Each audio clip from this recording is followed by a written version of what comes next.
Umalis ka sa bahay na ito. Sigaw ng aking biyenan nang magpaalam ako upang umuwi sa probinsya para dalawin ang aking ama na may sakit. Agad kong pinakansela ang ATM card ng aking biyenan. Pagkatapos ay bumili ako ng isang marangyang bahay na nagkakahalaga ng 30 milyong piso sa tapat mismo ng bahay ng aking biyenan. Ginawa ko siyang histerikal sa pagsisisi. Ngunit bago magsimula ang kwento, mangyaring sumulat sa section ng komento kung saan kayo nagmula na nakikinig sa kwentong ito. Huwag kalimutang mag-like at mag-subscribe upang ang channel na ito ay lalong lumago at makapagbigay ng mas kawili-wiling kwento. Si Aling Nena ay tahimik na nakaupo sa gilid ng kanyang kama. Nanginig ang kanyang mga kamay habang hawak ang kanyang cellphone. Nakapako ang kanyang mga mata sa isang text message na kakapasok lang mula sa doktor na nagpapagamot sa kanyang ama sa probinsya. Ang mensaheng iyon ay parang kidlat sa kalagitnaan ng araw na bumagsak ng walang babala. Ang kanyang ama ay nasa kritikal na kondisyon at nangangailangan ng agarang medikal na atensyon. Hindi na napigilan ni Aling Nena ang kanyang mga luha. Unti-unting basa ang screen ng kanyang cellphone. Magkahalong panika, lungkot, at matinding pagkabalisa ang kanyang nararamdaman. Sa lahat ng oras na ito, ang kanyang ama, ang tanging kadugo na mayroon siya, at labis niyang minamahal simula nang mawala ang kanyang ina. Ang malaking distansya sa pagitan ng kanyang kasalukuyang tirahan at ng kanyang probinsya ay lalong nagpadurog sa kanyang puso dahil hindi siya agad makakapunta sa tabi ng kanyang ama. Alam niyang kailangan niyang umuwi agad sa sandaling iyon. Walang oras upang ipagpaliban o isipin ang iba pang bagay. Agad na tumayo si Aling Nena. Pinunasan ang kanyang mga luha gamit ang likod ng kanyang kamay at mabilis na lumakad patungo sa aparador. Kinuha niya ang isang medium-sized na maleta at nagsimulang maglagay ng ilang damit at personal na gamit nang nagmamadali. Mabilis ang kanyang galaw. Ngunit ang kanyang isip ay lumilipad nang malayo na iniisip ang kalagayan ng kanyang ama doon. Naaalala niya ang mahinang mukha ng kanyang ama na nakahiga matapos siguraduhin na ang lahat ng mahahalagang dala ay nakalagay na sa maleta. Inayos niya ang kanyang sarili at lumabas ng silid ng may mabigat na hakbang. Kailangan niyang makipagkita sa kanyang asawa, si Mang Tonyo, upang ipaalam ang emergency na ito, humingi ng pahintulot na umalis, at humingi ng kaunting dagdag na pera para sa hindi inaasahang paglalakbay na ito. Bagaman mayroon naman talaga si Aling Nena ng sariling malaking halaga ng pera, lagi niyang iginagalang si Mang Tonyo bilang padre de pamilya at sinisikap na ilagay ang kanyang asawa sa isang iginagalang na posisyon. Sa sala, si Mang Tonyo ay nakaupo sa malambot na sofa habang nanonood ng isang entertainment show sa telebisyon na may sapat na lakas ng tunog. Sa katabing sofa, si Aling Vicky, ang biyenan ni Aling Nena, ay abala sa paghasa ng kanyang kuko, habang paminsan-minsan ay humihigop ng mainit na tsaa na sadyang ginawa ni Aling Nena. Ilang oras na ang nakalipas. Napakatahimik at relax ang kapaligiran ng bahay para sa kanilang dalawa. Kabaligtaran ito sa bagyo ng pagkabalisa na nagaganap sa dibdib ni Aling Nena. Malalim na huminga si Aling Nena. Sinisikap na pakalmahin ang kanyang sarili hanggat maaari bago magsalita upang hindi masyadong manginig ang kanyang boses. Lumapit siya sa kanyang asawa na may hawak na maleta sa kanang kamay. "Boss!" Tawag ni Aling Nena ng mahina, ngunit puno ng matinding kalungkutan. Saglit na lumingon si Mang Tonyo sa kanyang asawa. Ang kanyang mukha ay mukhang walang pakialam. "Ano?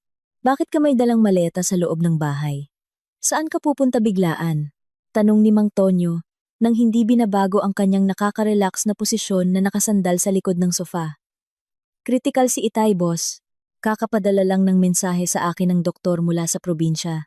Kailangan kong umuwi at dalawin siya ngayon. Pakiusap, payagan mo akong umalis at bigyan mo ako ng kaunting pambayad sa daan para sa emergency na gastos habang ako ay papunta doon," sabi ni Aling Nena na may nagmamakaawang tono na napakatapat. Muling lumuha ang kanyang mga mata habang nakatitig sa mukha ng kanyang asawa. Napakasakit umasa ng kaunting simpatiya, yakap, pagpapagaan ng loob at moral na suporta sa mga pinakamabigat na sandali sa kanyang buhay. Bago pa man magsalita si Mang Tonyo upang magbigay ng sagot, inilapag na ni Aling Vicky ang kanyang panggupit ng kuko nang marahas sa ibabaw ng salamin na mesa sa harap niya. Narinig ang isang malakas na tunog na nagpatakot kay Mang Tonyo ng bahagya. Ang matandang babae ay tumingin kay Aling Nena, mula ulo hanggang paa, na may matalim, mapanlait, at labis na mapanghamak na tingin. May sakit ang iyong ama. Iyon ay sarili mong problema. Bakit mo kailangang laging pahirapan ang aking anak? Sigaw ni Aling Vicky, na may malakas na boses, na umalingaw-ngaw, ng matalim, at sumira sa katahimikan sa buong silid. Ikaw ay isang manugang, na walang utang na loob. Araw-araw, ang kaya mo lang ay manggulo sa buhay namin. Humihingi ka pa ng panggastos sa daan? Magaling kang magsalita. Ang pinaghirapan ng aking anak ay hinding-hindi ko ibibigay kahit isang sentimo para sa pag-aalaga sa iyong ama sa probinsya. Hayaan mong alagaan niya ang sarili niya. Nagulat at natigilan si Aling Nena nang marinig ang sunod-sunod na malupit na salita na lumabas mula sa bibig ng kanyang biyenan. Ang kanyang puso ay parang sinaksak ng libu-libong hindi nakikitang karayom ng sabay-sabay. Inilipat niya ang kanyang tingin kay Mang Tonyo nang puno ng pag-asa. Nais niyang tumayo ang kanyang asawa at ipagtanggol siya o kahit paano ay pagalitan ang kanyang ina upang maging maingat sa pananalita sa panahong ang kanyang asawa ay nasa kalamidad. Ngunit, ang mapait na katotohanan ay kailangan niyang tanggapin, si Mang Tonyo ay tahimik lang. Ang lalaking dapat sana ay kanyang tagapagtanggol ay muling tumingin sa telebisyon. Para bang ang away sa tabi niya ay hangin lamang na hindi mahalaga. Boss, talagang tahimik ka lang na hinahayaan mong magsalita nang ganoon kalupit ang iyong ina sa akin. Ako ang iyong lehitimong asawa, boss. Ang aking ama ay nagpupumilit sa pagitan ng buhay at kamatayan doon, sinabi ni Aling Nena na may lalong nanginginig na boses. Ngayon ay hindi lamang dahil sa pagpigil ng luha ng kalungkutan, kundi dahil din sa pagpigil ng matinding galit na nagsisimulang umakyat sa kanyang ulo. Si Mang Tonyo ay umiwas ng tingin na may inis na ekspresyon. Ayaw tumingin sa namumulang mata ng kanyang asawa. Sundin mo na lang ang sinasabi ni inay. Palagi ka talagang naghahanap ng butas upang gumawa ng gulo sa bahay na ito. Umalis ka na dyan kung talagang determinado kang umalis. Huwag kang maglakas loob na humingi ng pera sa akin ulit. Ipinagkatiwala ko na ang lahat ng aking suweldo, 100%, sa aking ina upang ayusin para sa mga pangangailangan ng bahay na ito. Nang marinig ang duwag na sagot mula sa bibig ng kanyang asawa, ang mundo na binuo ni Aling Nena ay tila nag-iba at nagkawatak-watak agad. Sa loob ng 3 taon ng kanilang kasal, palaging pinili ni Aling Nena na manahimik, yumuko, at magtiis sa bawat masamang pagtrato ng kanyang biyenan at sa walang pakialam na saloobin ng kanyang asawa. Siya ang unang nagigising, naghahanda ng pagkain, naglilinis ng bahay, at nagtitiis ng lahat ng pang-iinsulto. Ginawa niya ang lahat ng nakakapagod na iyon, napawang pag-ibig at paglilingkod ng isang asawa. Upang mapanatili ang kanilang kasal, pinili ni Aling Nena na itago ang isang malaking lihim. Upang mapanatili ang dignidad at ego ng kanyang asawa sa mata ng pamilya. Isang malaking lihim na ang perang tinatamasa, ng may pagmamayabang ni Mang Tonyo, Aling Vicky, at ng kanyang hipag, si Maricel, ay hindi naman talaga mula sa suweldo ni Mang Tonyo. Ang bilyon-bilyong pisong dumadaloy bawat buwan para tustusan ang kanilang marangyang pamumuhay, ay pawang kita mula sa napakalaking online na negosyo na itinayo at pinamamahalaan ni Aling Nena nang mag-isa sa likod ng entablado. Si Mang Tonyo, sa katotohanan, ay isang ordinaryong empleyado lamang na may buwanang suweldo na kasing dami ng minimum wage sa rehiyon na hindi man lang sapat para tustusan ang marangyang pamumuhay ng kanyang pamilya sa loob ng 1 linggo. Tinitigan ni Aling Nena ang mapagmataas na mukha ng kanyang biyenan, na pakiramdam ay nanalo, at ang mukha ng kanyang asawa, na labis na duwag. Nang sandaling iyon, ang bakal na limitasyon ng kanyang pasensya, ang pagmamahal niya sa lalaking nasa harap niya, ay nawala ng tuluyan sa hangin. Sa pilitang napalitan ng pagkasuklam, pagkamuha, at matinding pagkadismaya hanggang sa kaibuturan ng kanyang kaluluwa. Ang kanyang tapat na paglilingkod sa loob ng 30 taon ay talagang itinuring na parang maruming alikabok na walang halaga. Biglang tumayo si Aling Vicky mula sa kanyang upuan. Mabilis na lumapit kay Aling Nena na may mukhang puno ng naglalagablab na galit. Ang matandang babae ay walang pag-aalinlangan na itinulak ang maleta na mahigpit na hawak ni Aling Nena hanggang sa ito ay bumagsak at tumama sa sahig na may malakas na tunog. Umalis ka sa bahay na ito ngayon din. Walang kwentang manugang. Ang kaya lang ay pahirapan ng buhay namin.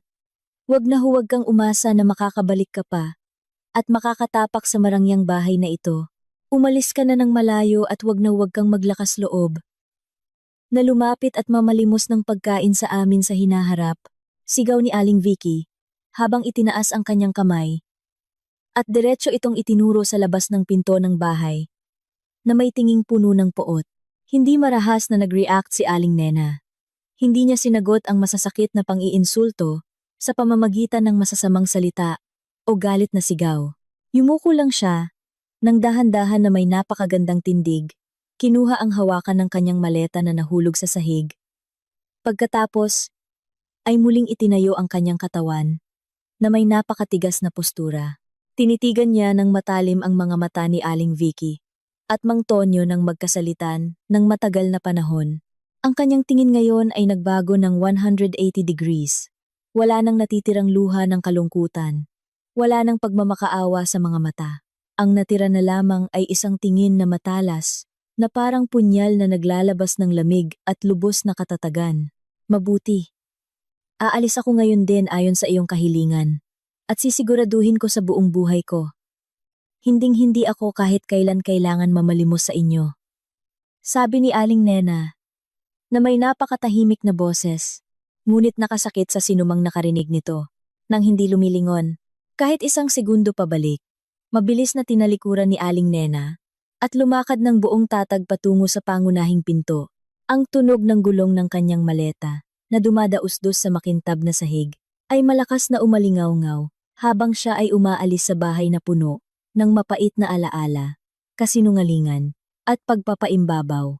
Nang matatag ang kanyang mga paa na lumabas sa bakod na bakal sa harap ng bahay, saglit na huminto si Aling Nena sa gilid ng kalsada. Kinapa niya ang loob ng kanyang bag at kinuha ang kanyang cellphone na nakabukas pa rin. Gamit ang kanyang matatag na hintuturo at nang walang natitirang pag-aalinlangan sa kanyang puso, binuksan ni Aling Nena ang isang lihim na banking app na naka-install sa kanyang cellphone. Ang espesyal na app na iyon ay isang sistema na direktang konektado sa pangunahing account kung saan dumadaloy ang lahat ng malalaking pondo mula sa kanyang negosyo. Isang account kung saan ang kopya ng card ay ibinigay niya nang walang bayad kay Mang Tonyo upang hawakan at kontrolin ni Aling Vicky sa ilalim ng dahilan na ito ang suweldo mula sa pinagtatrabahuhan ng asawa. Pinindot ni Aling Nena ang menu ng seguridad ng card. Inusisa ang listahan ng mga numero ng card at pagkatapos ay pinili ang detalye ng numero ng card na ginamit sa lahat ng panahong ito upang tustusan ang kayabangan ng pamilya ng kanyang asawa. Nang walang pag-iisip ng 2 beses, pinindot niya ang isang babala na nakasulat na ganap na pag-block ng card ng account. Isang huling kumpirmasyon ang lumitaw sa screen ng kanyang cellphone. Nagtatanong kung sigurado siya sa pagsasara ng access sa pondo. Pinindot niya ito. Nang diretso at puno ng kasiyahan, matagumpay na naipatupad ng sistema ng bangko ang pag-block agad. Ang milyon-milyong pisong daloy ng pondo, na tinatamasa tulad ng umaagos na tubig, ay sarado na ngayon, nang mahigpit at permanenteng nakalak agad. Isang malamig at puno ng ginhawa, nangiti ang nakaukit sa mukha ni Aling Nena. Pagkatapos ay lumipat siya sa paghahanap ng pangalan ni Mang Tonyo sa kanyang phone book, at pagkatapos ay agad na i-block ang numero ng telepono ng lalaki ng permanente upang wala ng komunikasyon na maganap. Inulit niya ang eksaktong parehong pag-block sa contact number ni Aling Vicky at gayon din ni Maricel. Nang lahat ay malinis at tapos na, si Aling Nena ay umalis nang may magaan na pakiramdam patungo sa pangunahing kalsada upang maghanap ng pampublikong sasakyan na magdadala sa kanya sa pinakamalapit na istasyon. Handang-handa na siyang simulan ang kanyang bagong kabanata sa buhay. at nagpasya siyang hayaang dahan-dahan maranasan ng sakim na pamilya ang tunay na bunga ng kanilang labis na kayabangan, na sila mismo ang nagtanim. Ang pinakamalaki at pinakamarilag na shopping center sa lungsod ay mukhang napakaraming tao. Ngunit ang sentro ng atensyon ng ilang tao ay nakatuon sa isang napakamahal na jewelry boutique na matatagpuan sa ground floor. Sa loob ng boutique na may makapal na salamin, nakatayo si Aling Vicky na may sadyang mapagmataas na tindig.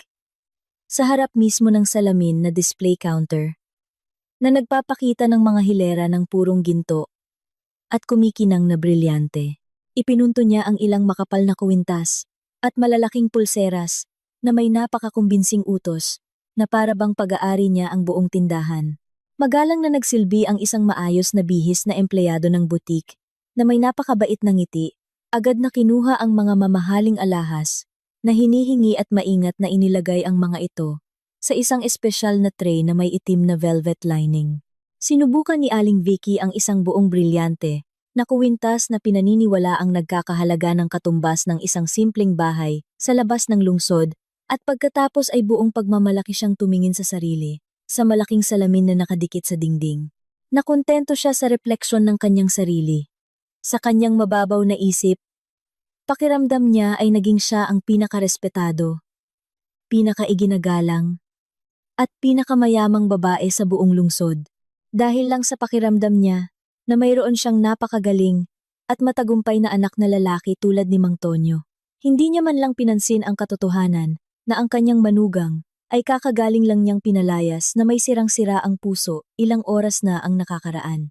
Kukunin ko ang brilyanteng kuwintas na ito, kasama ang makapal na gintong pulseras at ang pares ng hikaw na una kong sinubukan. Pakibalot agad ang lahat sa pinakamaganda at maayos na kahon. Gagamitin ko ito para dumalo sa aking family reunion sa susunod na gabi. Utos ni Aling Vicky sa cashier ng boutique na may malakas na tono at napakayabang na estilo. Tumango ng magalang ang cashier na babae at agad na kinalkula ang kabuuang halaga ng mga alahas gamit ang calculator. Ang kabuuang halaga ng mga alahas ay umabot ng daan-daang milyong piso. Nang walang pag-aalinlangan, buong pagmamalaki na kinuha ni Aling Vicky ang isang card ng pagbabayad mula sa kanyang makapal na marangyang wallet. Ang kumikinang na card na sa loob ng maraming taon ay buo niyang pinaniniwalaan na ang tanging pinagmulan ng pagmamalaki at kayamanan ng kanyang pamilya. Ibinigay niya ang card sa cashier ng boutique nang may pagmamataas na parang isang mayamang ginang na hindi kailanman nawawalan ng pera. Tinanggap ng cashier ang card gamit ang kanyang dalawang kamay at agad itong ipinasok sa automatikong makinang nagpoproseso ng pagbabayad. Ngunit, ilang segundo matapos umandar ang proseso, biglang naglabas ng medyo malakas na tunog ang makinang nagbabayad at automatikong nagprint ng maliit na resibo ng transaksyon. Agad na napakunot noo ang cashier ng boutique. Binasa ang mga nakasulat na babala sa papel na kalalabas lang at dahan-dahang itinaas ang kanyang mukha upang tingnan si Aling Vicky na may ngiti na malinaw na pinilit. Paumanhin po. Ginang, ang transaksyon mula sa payment card na ito ay tinanggihan ng sistema. Mayroon po ba kayong ibang card o cash na gustong gamitin para makumpleto ang bayad na ito? Agad na mula ang mukha ni Aling Vicky na pinipigilan ang matinding emosyon. Pakiramdam niya ay niyurakan nang malupit ang kanyang dignidad na matagal na niyang pinanghahawakan. Lalo na ng panahong iyon ay may ilang iba pang bisita sa butik na nakasuot ng mamahaling damit na nagkataon na nakapila at malinaw na narinig ang sinabi ng cashier. Hindi maaaring tanggihan. Ang makinang nagbabayad ng butik na ito ay tiyak na sira o may problema. Subukan mong iswipe ulit ang card. Nang tama, ang aking anak na lalaki ay may suweldo na 10-10 milyon bawat buwan na pumapasok sa account na ito. Imposibleng tanggihan lang ang card na ito, sigaw ni Aling Vicky na may napakalakas at matinis na boses na nakakuha ng buong atensyon ng lahat ng bisita at empleyado sa loob ng jewelry boutique.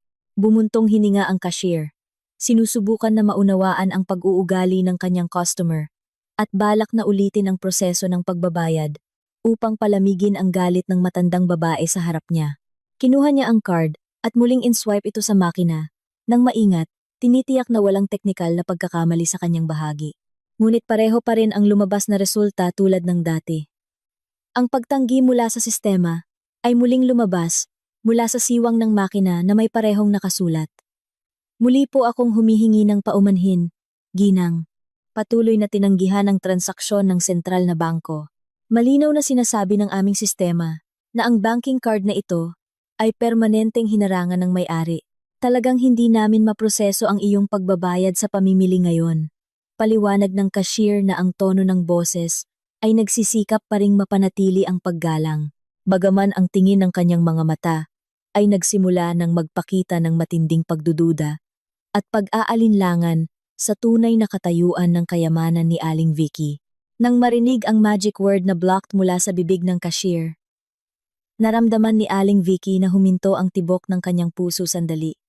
Kumalabog ng husto ang kanyang dugo. Agad niyang kinuha ng marahas ang kanyang card mula sa kamay ng cashier.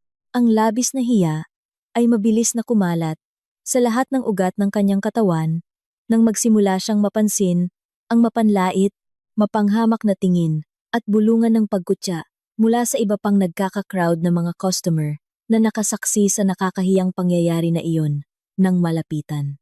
Nang hindi makapagbitaw ng kahit isang salita man lang ng depensa, agad na tumalikod si Aling Vicky at mabilis na lumabas ng marangyang butik. Iniwan niya ang lahat ng mamahaling alahas na maayos na nakabalot sa cashier's table. Ang malamig na pawis na kasing laki ng butil ng mais ay nagsimulang dumaloy ng sagana sa kanyang kunot na noo. Sa buong paglalakbay sa pasilyo, patungo sa pangunahing exit ng shopping center, patuloy siyang bumubulong, nagmumura, at nilalait ang payment machine ng tindahan na sa tingin niya ay malubhang sira. Sa ibang lugar na daan-daang kilometro ang layo, kakalabas lang ni Aling Nena mula sa sasakyan at dumating sa harap ng malaking ospital kung saan ginagamot ng intensibo ang kanyang ama. Matapos ang isang mahabang paglalakbay na nakakapagod sa kanyang pisikal at mental na estado, hindi siya nag-aksaya ng kahit isang segundo at agad na nagmadaling pumunta sa pasyente registration area sa harapan. Napakabigat ang atmosfera sa ospital.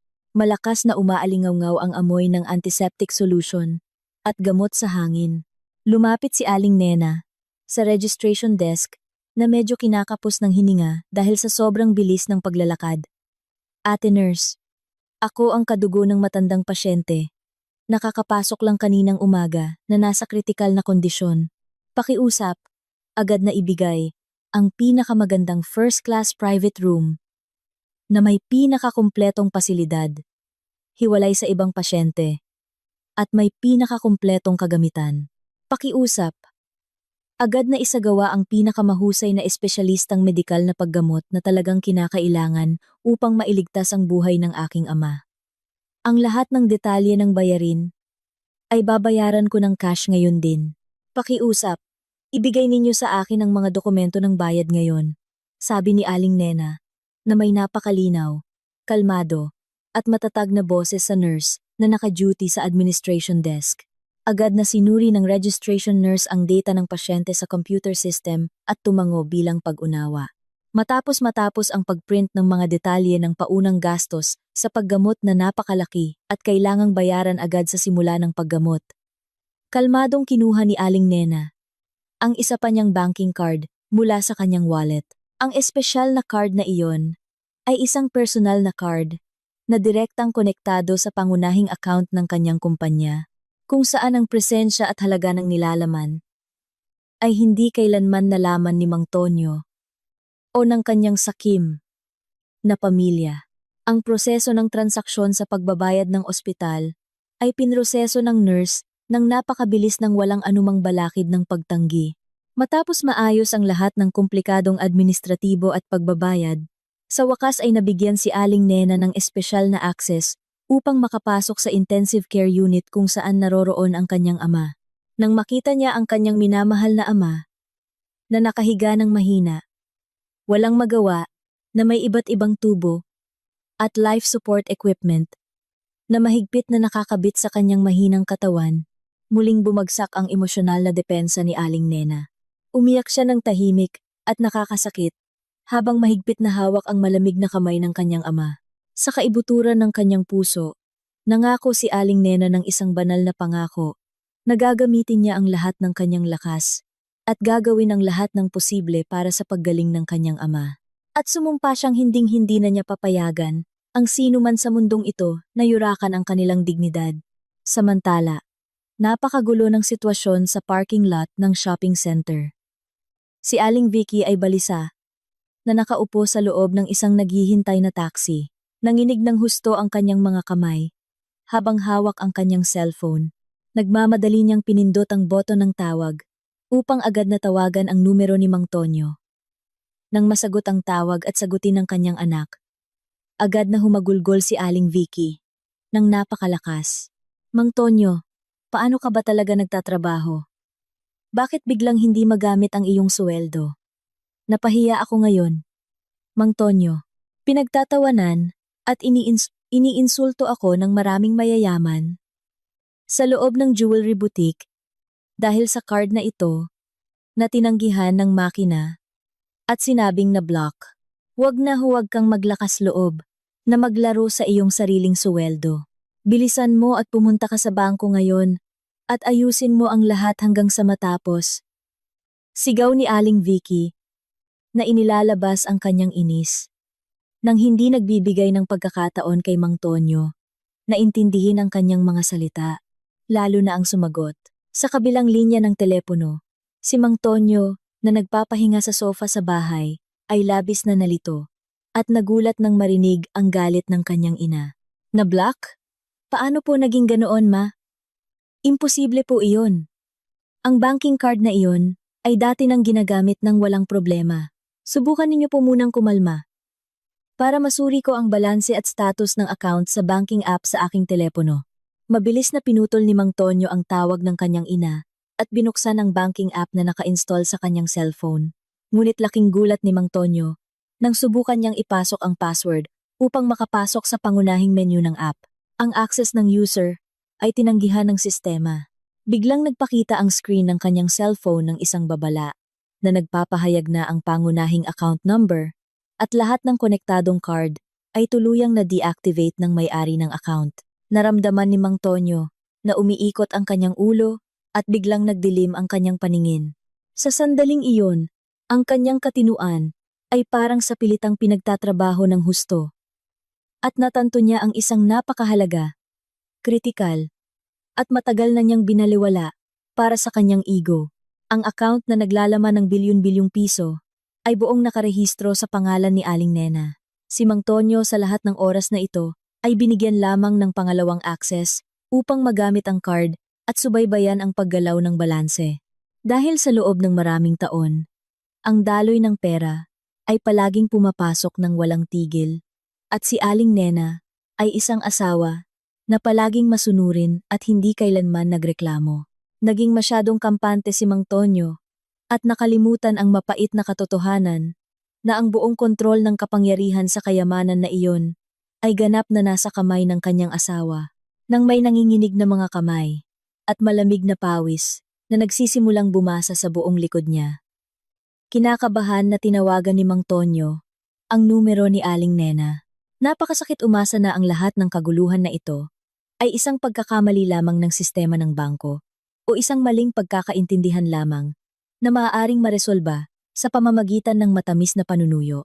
Pinindot niya ang numero ng kanyang asawa, ngunit ang narinig lang niya ay ang walang buhay na boses ng operator ng makina na automatikong nagsasaad na ang numero na kanyang tinatawagan ay hindi talaga maabot. Hindi sumuko ng ganoon kadali. Sinubukan ni Mang Tonyo na mag-type at magpadala ng maikling mensahe na naglalaman ng pangaakit. Ngunit iniulat ng sistema na nabigo pa rin ang mensahe. Sinubukan niyang tawagan ang numero ng kanyang asawa ng paulit-ulit kahit na 10-10 beses nang walang tigil. Ngunit, ang resulta ay walang-wala pa rin at tahimik. Ang kanyang contact number ay tila na block ng permanente ni Aling Nena nang walang kahit anong butas. Ang matinding takot ay nagsimulang gumapang sa bawat sulok ng isip ni Mang Tonyo. Sa huli ay natanto niya ang mapait na katotohanan na ang pag-alis ng kanyang asawa sa bahay na may dalang maleta at ang biglaang pag-block ng account ay hindi lamang isang walang saysay na banta, isang pananakot, o isang anyo ng panandaliang galit, dulot ng ordinaryong away mag-asawa. Talagang isinakatuparan ni Aling Nena ang kanyang banta at tuluyang pinutol ang lahat ng kanilang akses sa pananalapi ng walang awa. Dahan-dahang tumingin si Mang Tonyo na may walang buhay na tingin sa paligid ng kanyang bahay. Ang marangyang bahay na kanyang tinatayuan ngayon, na may napakalaking singil sa hulugan, nagpapabigat na singil sa kuryente, hilera ng mga mamahaling kasangkapan, hanggang sa pang-araw-araw na gastos sa masasarap na pagkain. Lahat ay pawang pinondohan ng perang dumadaloy mula sa account na iyon. Kung wala ang malaking pondong iyon, alam niyang hindi siya kahit sino, kundi isang mahirap na tao. Ang kanyang tunay na suweldo sa kanyang trabaho ay hindi man lang kailanman sasapat upang tustusan ang pang-araw-araw na gastos sa pagkain ng kanyang pamilya, na may mataas at marangyang pamantayan ng pamumuhay na sadyang ipinatupad ng kanyang ina. Sa lahat ng panahong ito, ang bagyo ng pinansyal na pagkawasak ay tunay na dumating sa buhay ng pamilya ni Mang Tonyo nang hindi nila namamalayan. At ang buong serye ng hindi maiiwasang kalamidad na ito ay nagsimula nang sandaling ipinagmalaki nilang pinatalsik si Aling Nena mula sa bahay na iyon. Ang tunog ng babala ng metro ng kuryente ay napakalakas at paulit-ulit na tumatagos sa mga dingding ng marangyang bahay, na ngayon ay parang impyerno para sa mga naninirahan dito. Ang matinis na tunog na iyon ay parang senyales ng simula ng sunod-sunod na pagkasira na sasapit sa pamilya. Si Maricel, na mahimbing na natutulog sa kanyang malawak na silid, ay nagising na may labis na inis. Kinuha niya ang remote control ng aircon at pinindot ito ng paulit-ulit ng marahas. Ngunit ang malamig na hangin, na karaniwang nagpaparelax sa kanyang balat, ay hindi lumabas. Ang air conditioner ay tuluyang namatay dahil naubos na ang kuryente sa bahay dahil nang may mahinang hakbang at nakasimangot na mukha. Lumabas si Maricel ng silid patungo sa sala upang magreklamo sa kanyang ina. Ngunit bago pa man siya makapagbukas ng bibig, isang malakas na katok mula sa gate sa harap ng bahay ang nagpatakot sa kanya. Napararahas ng katok, para bang balak ng nasa labas na gibain ang bakal na gate na may disenyo. Sumilip si Maricel sa likod ng kurtina ng sala, at agad na nanlaki ang kanyang mga mata. Tatlong lalaki na may matitipunong katawan at nakasimangot na mukha ang nakatayo sa harap ng gate. Isa sa kanila ang may hawak na tumpok ng dokumento, samantalang dalawa pa ang handa ng puwersahing buksan ang padlock ng gate. Sila ang mga debt collector mula sa kumpanyang nagpapahiram ng sasakyan, kung saan binabayaran ni Maricel ang kanyang mamahaling sasakyan. Labis na nagpanika si Maricel. Hingal siyang tumakbo upang hanapin ang kanyang ina, na naguguluhan pala na nakatingin sa screen ng cellphone sa mesa. Marahas na hinila ni Maricel ang braso ng kanyang ina, habang humihikbi ng histerikal. Ang kanyang luha ay bumasa sa kanyang pisngi, na puno ng makapal na makeup mula kagabi. Ma, sa labas ay may mga malalaking lalaki. Gusto nilang ipatigil ang aking sasakyan. Ma, paano ito? Ngayong buwan, hindi pa nabayaran ang bill dahil ang card mula kay Boss Mang Tonyo ay palaging tinatanggihan tuwing susubukan kong magbayad sa ATM machine. Ma, tulungan mo ako. Ayoko na ipapatigil ang aking minamahal na kotse. Ano ang gagamitin ko kapag kasama ko ang aking mga kaibigan? Masisira ang aking dignidad. Ma! Sigaw ni Maricel habang nagwawala sa harap ng kanyang ina. Si Aling Vicky, na nananakit na ang ulo sa pag-iisip tungkol sa kanyang card na na-block, ay lalong nakaramdam ng presyon nang marinig ang pag-iyak ng kanyang anak na babae. Agad siyang mabilis na naglakad patungo sa silid ni Mang Tonyo at kinatok ang pinto ng walang awa. Binuksan ni Mang Tonyo ang pinto na may gusot na mukha. Lumapot ang kanyang mga eyebag dahil hindi siya nakatulog buong magdamag na iniisip ang pag-alis ni Aling Nena at ang tuluyang pagputol sa kanyang financial access. Agad na hinila ni Aling Vicky ang kwelyo ng damit ni Mang Tonyo at itinulak siya patungo sa sala kung saan si Maricel ay umiiyak pa rin ng malakas. Mang Tonyo, lumabas ka agad at harapin ang mga bastos na tao sa labas. Ay cash out mo na ang lahat ng iyong ipon. Ngayon din upang bayaran ang bill ng sasakyan ng kapatid mo. Labis na sumasakit ang ulo ko dahil biglang na-block ang iyong suweldo at hindi na magamit. Ikaw ay lalaki. Bilisan mo at ayusin ang problemang ito at huwag kang manahimik na parang naguguluhan.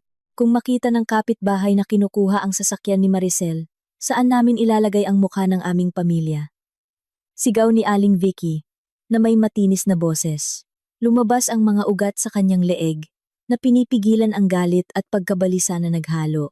Yumuko si Mang Tonyo ng malalim. Namumutla ang kanyang mukha, parang pipi ang dila niya. At nanginginig ng husto ang buong katawan niya. Alam niyang wala na siyang maikukubling kasinungalingan. Ang masakit na katotohanang matagal na niyang ibinaon, nang malalim upang mapanatili at ang kanyang dignidad sa harap ng kanyang ina at kapatid ay kailangan na niyang ilantad. O kaya naman ay tuluyan ng sisirain ng mga nakakatakot na tao sa labas ang bahay na ito. Huminga siya ng malalim na tila napakabigat at dahan-dahang itinaas ang kanyang mukha na nakatingin sa kanyang ina na may walang buhay na tingin na puno ng pagkadismaya. Saan po, ma? Wala akong kahit isang sentimo sa aking ipon. Ang suweldo ko sa opisina ay minimum wage lamang. Hindi man lang po sapat ang suweldo ko para mabayaran ang hulog ng sasakyan ni Maricel sa loob ng isang buwan, lalo na para tustusan ang pagbili ng alahas ni Mama. At ang ating mamahaling pagkain araw-araw, sabi ni Mang Tonyo, na may nanginginig na boses, halos pabulong. Ngunit malinaw na narinig ni Aling Vicky at Maricel. Agad na natigilan si Aling Vicky. Nanlaki ang kanyang mga mata, na nakatitig sa kanyang ipinagmamalaking anak na lalaki. Pakiramdam niya ay may problema ang kanyang pandinig. O marahil ay nagsasalita nang walang katinuan ang kanyang anak dahil sa kakulangan sa tulog. Ano ang sinasabi mo, Mang Tonyo? Huwag kang magbiro sa ganitong kritikal na sandali. Kung gayon, ang bilyon-bilyong piso na laging nasa card na hawak ko sa lahat ng panahong ito ay galing saan kung hindi sa iyong suweldo? Ikaw ang direktor sa iyong kumpanya, di ba? Umiling ng dahan-dahan si Mang Tonyo. Nagsimulang tumulo ang luha ng pagsisisi mula sa sulok ng kanyang mga mata. Hindi po ako direktor, ma. Ordinaryong empleyado lang po ako. Ang bilyon-bilyong piso na ginamit ninyo para magpakasaya, magwaldas, at magyabang sa loob ng maraming taon na ito. Lahat iyon ay purong pinaghirapan ni Aling Nena mula sa kanyang online na negosyo. Ang negosyong lagi ninyong nilalait dahil akala ninyo ay naglalaro lang siya ng cellphone araw-araw sa kanyang kwarto. Ang card na iyon ay ang pangunahing account card ng kanyang kumpanya. Si Aling Nena ang palaging nagbabayad ng lahat ng ating karangyaan ng tahimik. At ngayon dahil pinaalis ninyo siya, hinarangan ni Aling Nena ang lahat. Bangkarote na tayo. Ma, wala na tayong anumang natitira. Nang marinig ang tapat na pag-amin na lumabas mula sa bibig ni Mang Tonyo, naramdaman ni Aling Vicky na yumanig ng husto ang lupa na kanyang tinatayuan. Ang kanyang puso ay bumibilis ng sobra, hanggang sa naramdaman niyang hirap na siyang huminga. Bumuka ang kanyang bibig, ngunit walang lumabas na salita. Biglang nanghina ang kanyang mga paa, na parang halaya. Bumagsak si Aling Vicky sa sahig, na may walang buhay na tingin. Halos himatayin. Nang mapagtanto na sa lahat ng panahong ito, ay nabuhay siya, na parang isang parasit, na sumisipsip ng dugo ng kanyang manugang, na labis niyang kinamuhian, at pinalayas ng napakalupit. Sa labas, nagsimulang paandarin, nang sapilitan ang sasakyan ni Maricel ng mga debt collector. Inihatid ang mga labi ng pagmamayabang ng pamilya. Palayo sa paningin, habang nilalamon ang bahay ng kanyang biyenan, ng pagkawasak. Sa kabilang dako ng lungsod, si Aling Nena ay kalalabas lang mula sa intensive care unit na may pakiramdam na mas guminhawa. Kakabigay lang ng magandang balita ng espesyalistang doktor na nag-aalaga sa kanyang ama, na matagumpay na nalampasan ang kritikal na yugto salamat sa mabilis na paggamot at pinakamahusay na kagamitang medikal na ginamit. Ang kanyang ama ay inilipat na ngayon sa isang marangya at napaka-komportableng first-class private room para sa proseso ng pagpapagaling, matapos siguraduhin na mahimbing na natutulog ang kanyang ama at binabantayan ng isang espesyal na nurse. Nagpa siya si Aling Nena na lumabas sandali upang asikasuhin ang kanyang mga plano sa hinaharap. Nagrenta siya ng sasakyan at nagpahatid sa pinaka-prestihiyosong real estate agency office sa kanyang bayang pinagmulan. Pumasok si Aling Nena sa real estate agency office nang may napakagandang lakad at puno ng kumpiyansa. Agad siyang sinalubong ng isang maayos na bihis na real estate agent na may propesyonal na ngiti, at pagkatapos ay inupuan siya sa malambot na sofa ng bisita. Inilahad ng agent ang isang makapal na libro na naglalaman ng listahan ng mga mararangyang bahay na kasalukuyang ibinebenta. Hindi na kailangang mag-flip ng maraming pahina si Aling Nena. Matatalas pa rin ang kanyang alaala tungkol sa isang malaking bahay na may istilong klasikong Europa na matagal nang walang nakatira, na matatagpuan mismo sa tapat ng bahay ng kanyang biyenan. Hindi ko na kailangang tingnan ang ibang bahay. Gusto ko ang marangyang bahay na nasa kanto ng elitistang subdivision na ito. Ang pinakamalaking gusali na nagkataon ay direktang nakaharap sa bahay na may numero 18. Sabi ni Aling Nena, na may walang buhay, ngunit napakatatag na boses, habang itinuturo ang larawan ng isang marangyang bahay sa katalogo. Bahagyang nagulat ang real estate agent sa pinili ng kanyang customer. Oh, isang napakagandang pagpipilian, ginang. Ang bahay na iyon ay talaga namang pinakamahusay naming ari-arian sa ngayon.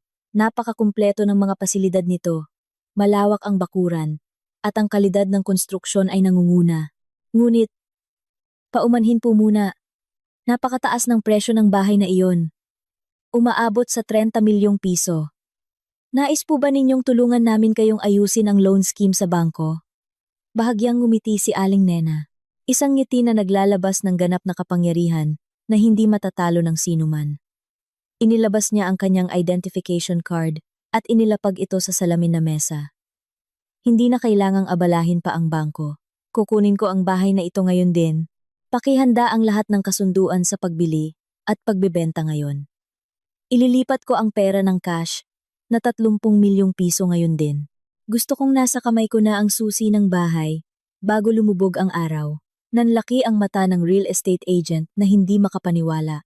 Ngunit agad siyang tumango ng puno ng sigla at tumakbo sa kanyang desk upang ihanda ang lahat ng hinihinging dokumento. Sa loob ng wala pang 2 oras, natapos ang buong proseso ng paglipat ng karapatan sa pagmamay-ari na nagkakahalaga ng napakalaking halaga. Nang walang anumang balakid, pinirmahan ni Aling Nena ang huling dokumento gamit ang matatag na guhit ng panulat. Tinanggap niya ang isang velvet box na naglalaman ng pangunahing susi ng kanyang bagong bahay. Habang hawak ang malamig na susi, lumipad ang tingin ni Aling Nena na tumagos sa salamin na dingding ng opisina. Naaalala niya ang gulat na mukha ng kanyang dating pamilya kapag nalaman nila kung sino ang kanilang magiging bagong kapitbahay. Ang tunay na paghihiganti ay sinimulan niya pa lamang, at tiniyak niyang ang kanyang unang hakbang ay magiging napakatama. Ilang araw ang lumipas mula nang tumama ang bagyo ng pagkabangkarote sa buhay ng pamilya ni Mang Tonyo. Ang atmosfera sa elitistang subdivision na kanilang tinitirhan ng umagang iyon ay mukhang napakakaiba sa karaniwan. Ang kalsadang aspalto na karaniwang tahimik ay biglang pinuno ng ilang malalaking sasakyan. Ang mga kapitbahay na karaniwang abala sa kanilang sariling mga gawain ay nakatayo na ngayon at nagtitipon sa harap ng kanilang mga bahay, habang bumubulong ng puno ng pagtataka. Ang atensyon ng lahat ng residente sa subdivision ay nakatuon sa iisang punto, ang marangyang bahay na may estilong klasikal na matagal nang walang nakatira, na matatagpuan mismo sa tapat ng bahay ni Aling Vicky. Ang matayog na gate na bakal sa bahay na iyon ay bukas na ngayon.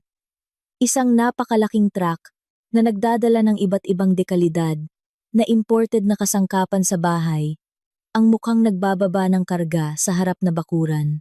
Hindi nagtagal, isang pinakabagong at pinakamahal na modelo ng luxury family car sa merkado ang dahan-dahang pumasok sa bakuran ng bahay, at pagkatapos ay maayos na nakaparada sa malawak na garahe.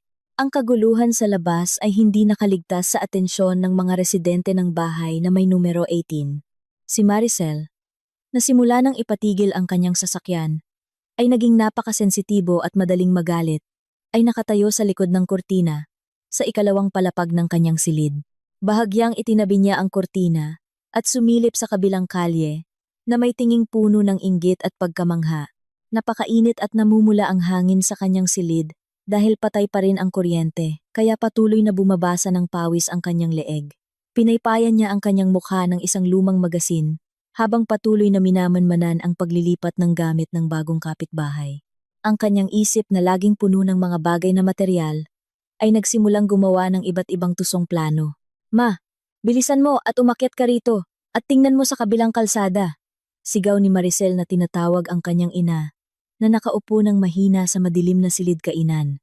Mahina ang hakbang ni Aling Vicky habang umaakyat sa hagdan. Naramdaman niyang mabigat ang kanyang katawan. Dahil sa loob ng ilang araw, ay napilitan lamang siyang kumain ng kanin na may kaunting ulam mula sa natirang pagkain sa kusina na hindi pa nabubulok dahil sa patay na ref. Ano pa, Maricel? Hindi mo ba nakita na sumasakit ang ulo ng iyong ina sa pag-iisip kung paano babayaran ang tambak na bills ng kuryente? Ang Mang Tonyo mo ay talagang walang silbi. Pinapunta upang humingi ng pautang sa kanyang mga kaibigan, ngunit palaging nabibigo sa iba't ibang dahilan. Kalimutan mo muna si Mang Tonyo na walang silbi. Subukan niyo po, ma, na tumingin sa kabila, sabi ni Maricel habang itinuturo ang marangyang bahay. May bagong mayayamang kapitbahay na kakalipat lang. Subukan niyo po, ma, na tingnan ang family car na nakaparada sa garahe. Tiyak na bilyon-bilyong piso ang halaga niyan. Ang mga gamit na ibinaba mula sa truck ay lahat branded na galing sa ibang bansa. Ito ang ating gintong pagkakataon, ma. Kailangan nating bumaba agad at magpakitang gilas doon. Baka naman ang may-ari ng bahay ay mapagbigay at madaling maloko. Kung makukuha natin ang kanyang puso, tiyak na makakahiram tayo ng maraming pera upang matubos ang aking sasakyan at mabayaran ang lahat ng ating utang sa kuryente. Nang marinig ang mga salitang humiram ng pera at mayamang kapitbahay, ang mga mata ni Aling Vicky, na kanina ay malabo, ay agad na nagningning. Ang kanyang sigla sa buhay na nawala ay muling sumiklab na parang nakakuha ng sariwang hangin. Agad niyang inayos ang kanyang buhok at ang kanyang gusot na damit. Mabilis na nagsimulang gumana ang kanyang tusong isip. Kailangan niyang magpakita ng napakakumbinsing imahe bilang isang respetadong ginang upang maniwala ang bagong kapitbahay at pahiramin siya ng pera. Nagmamadali siyang bumaba sa kusina. Kinuha ang natitirang pinakamahusay na sangkap na maaari pa niyang iligtas. Nakakita siya ng ilang piraso ng lumang cookies mula sa nakaraang piyesta opisyal at maingat na inayos ang mga ito sa isang tray na may mamahaling puntas. Naglaan din siya ng oras upang pumasok sa kanyang silid upang magsuot ng isang serye ng peking alahas na halos kamukha ng totoong ginto. Hindi niya gustong magmukhang mahirap sa harap ng mga bagong mayayaman sa subdivision. Maricel, manatili ka na lang sa bahay. Ako na ang pupunta sa kabilang kalye upang salubungin sila. Ang mga mayayaman ay karaniwang madaling maawa kung makakita sila ng isang matandang ina na magalang at magalang. Dadalhin ko ang tray ng pagkain na ito bilang mainit na tanda ng pagpapakilala. Ipagdasal mo na lang na magtagumpay ang plano ni inay at agad tayong makalaya sa pagdurusa na ito, sabi ni Aling Vicky, na ang tono ng boses ay puno ng kumpiyansa at pekeng pagmamalaki. Si Aling Vicky ay lumabas ng kanyang bahay na nakataas ang kanyang baba, sinusubukan na ibalik ang kanyang imahe bilang pinakarespetadong babae sa subdivision. Ilang kapitbahay na nakatayo sa gilid ng kalsada ang tumingin sa kanya, na may mapanlait na tingin at mahina siyang kinutya. Naaalala ang balita ng pagkabangkarote ng pamilya ni Mang Tonyo, na kumalat na sa bibig, ngunit sadyang pinatigas ni Aling Vicky ang kanyang tainga, at binaliwala ang kanilang mga tingin. Ang pangunahing focus niya ngayon ay ang malaking gate na bakal sa kabilang kalye. Tumawid siya ng may matatag na hakbang. Hawak ang tray ng cookies gamit ang kanyang dalawang kamay ng napakaingat. Pagdating sa harap ng matayog na gate, pinindot ni Aling Vicky ang intercom bell na nakakabit sa pader na bato. Bumabayo ng husto ang kanyang puso, na naiisip ang halaga ng pera na maaaring makuha niya ngayon. Narinig ang mahinang tunog mula sa automatikong gate machine. Pagkatapos, ay dahan-dahang bumukas ang mabigat na bakal na gate na naghahati sa daanan. Pumasok si Aling Vicky sa malawak at maayos na bakuran. Hindi nawala ang kanyang tingin sa karangyaan ng mga haligi ng bahay at sa mga kristal na lampara na nakasabit sa pangunahing terasa. Naghanda siya ng pinakamatamis at pinakamabait na ngiti na kaya niyang gawin. Handa na salubungin ang may-ari ng bahay. Natiyak na isang mahalagang tao mula sa loob ng bahay. Narinig ang tunog ng regular na yapak ng mga paa na papalapit sa pangunahing pinto. Ang magandang nakaukit na pinto ng kahoy na teak ay dahan-dahang bumukas mula sa loob.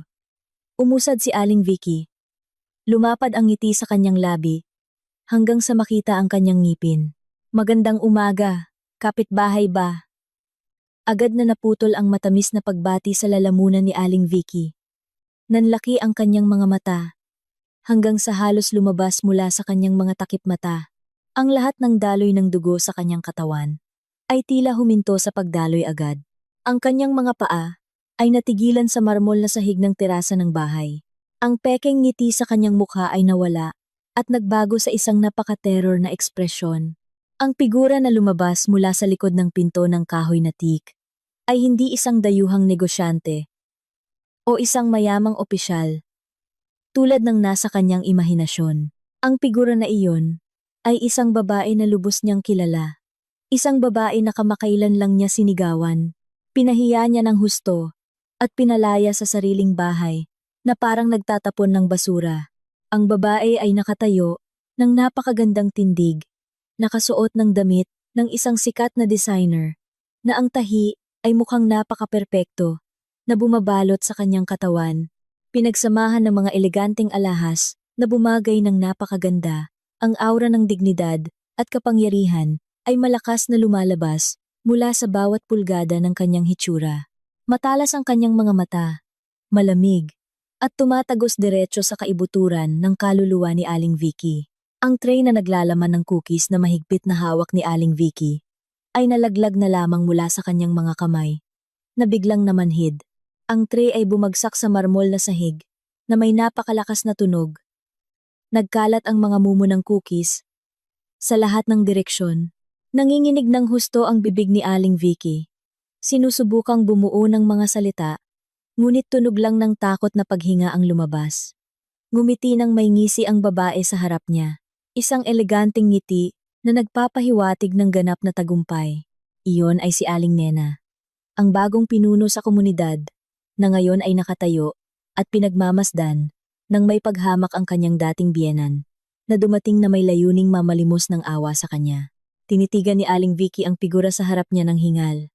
Ang nagkalat na mumo ng cookies sa marmol na sahig, ang naging tahimik na saksi kung gaano kagulat ang matandang babae.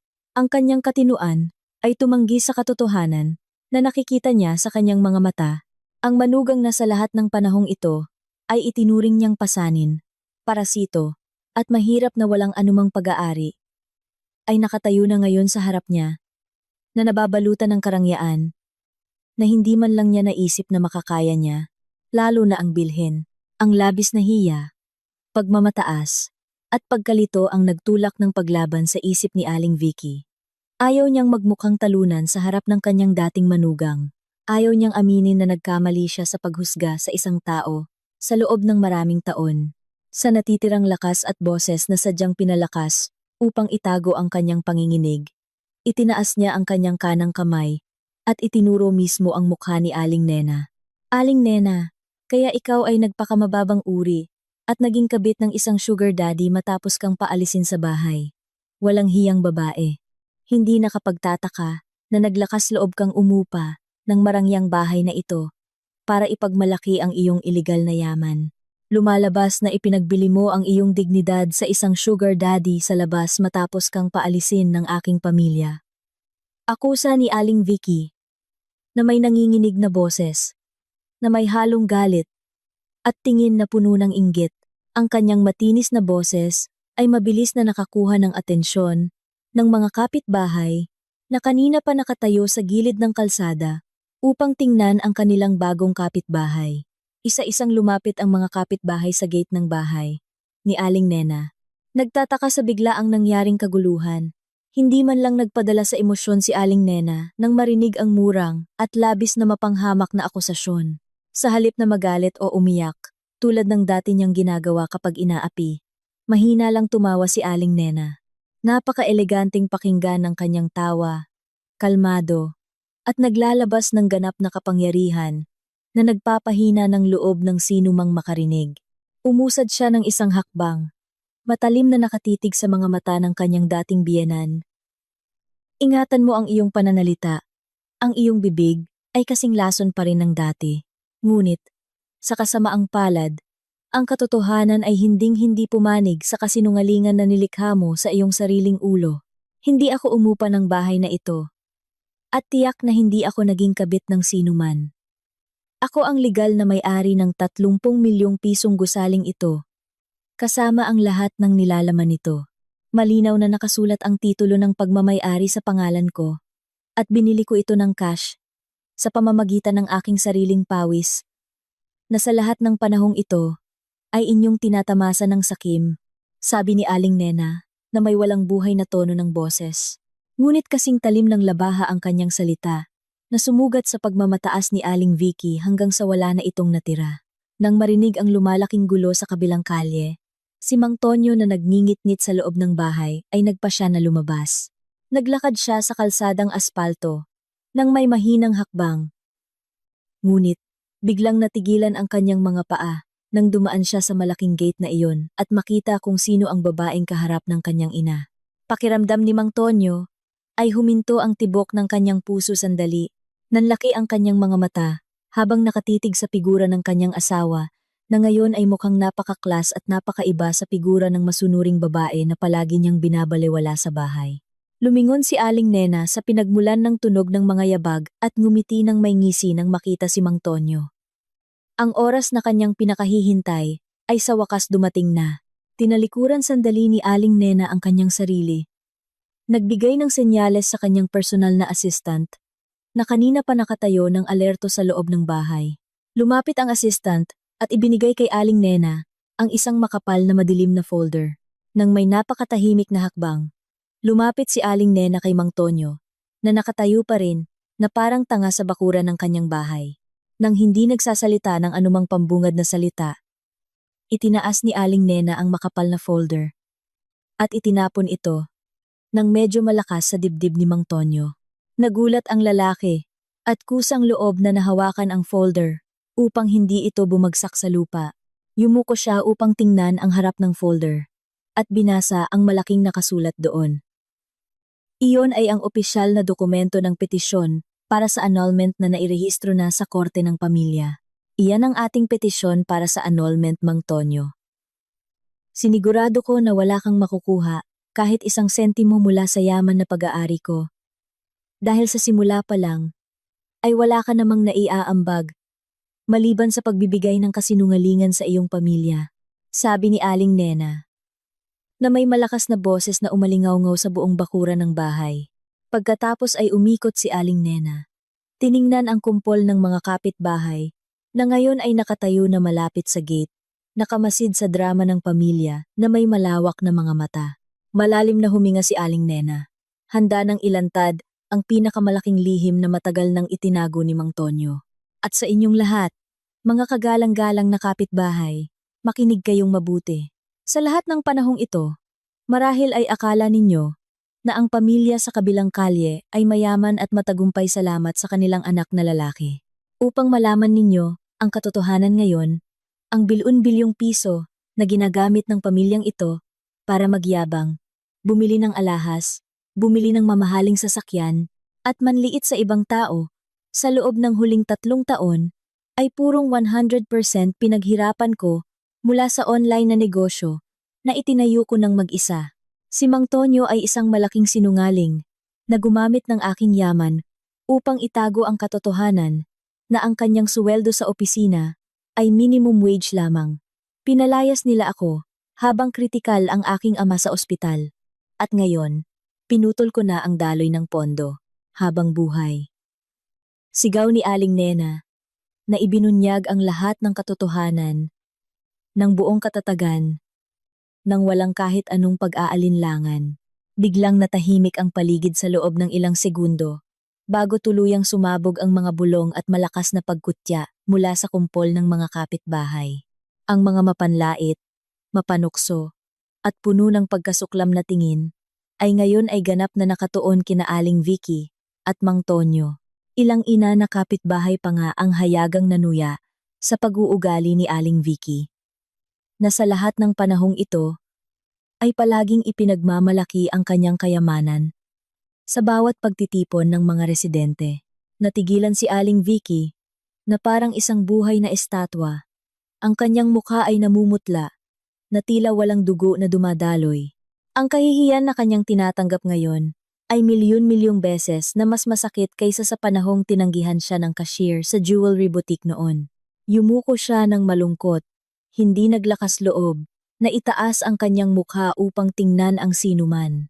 Ngayon, bumalik na kayong dalawa sa inyong inutang na bahay. Damhin ninyo kung gaano kahirap mamuhay gamit ang tunay na suweldo ng inyong ipinagmamalaking anak na ito.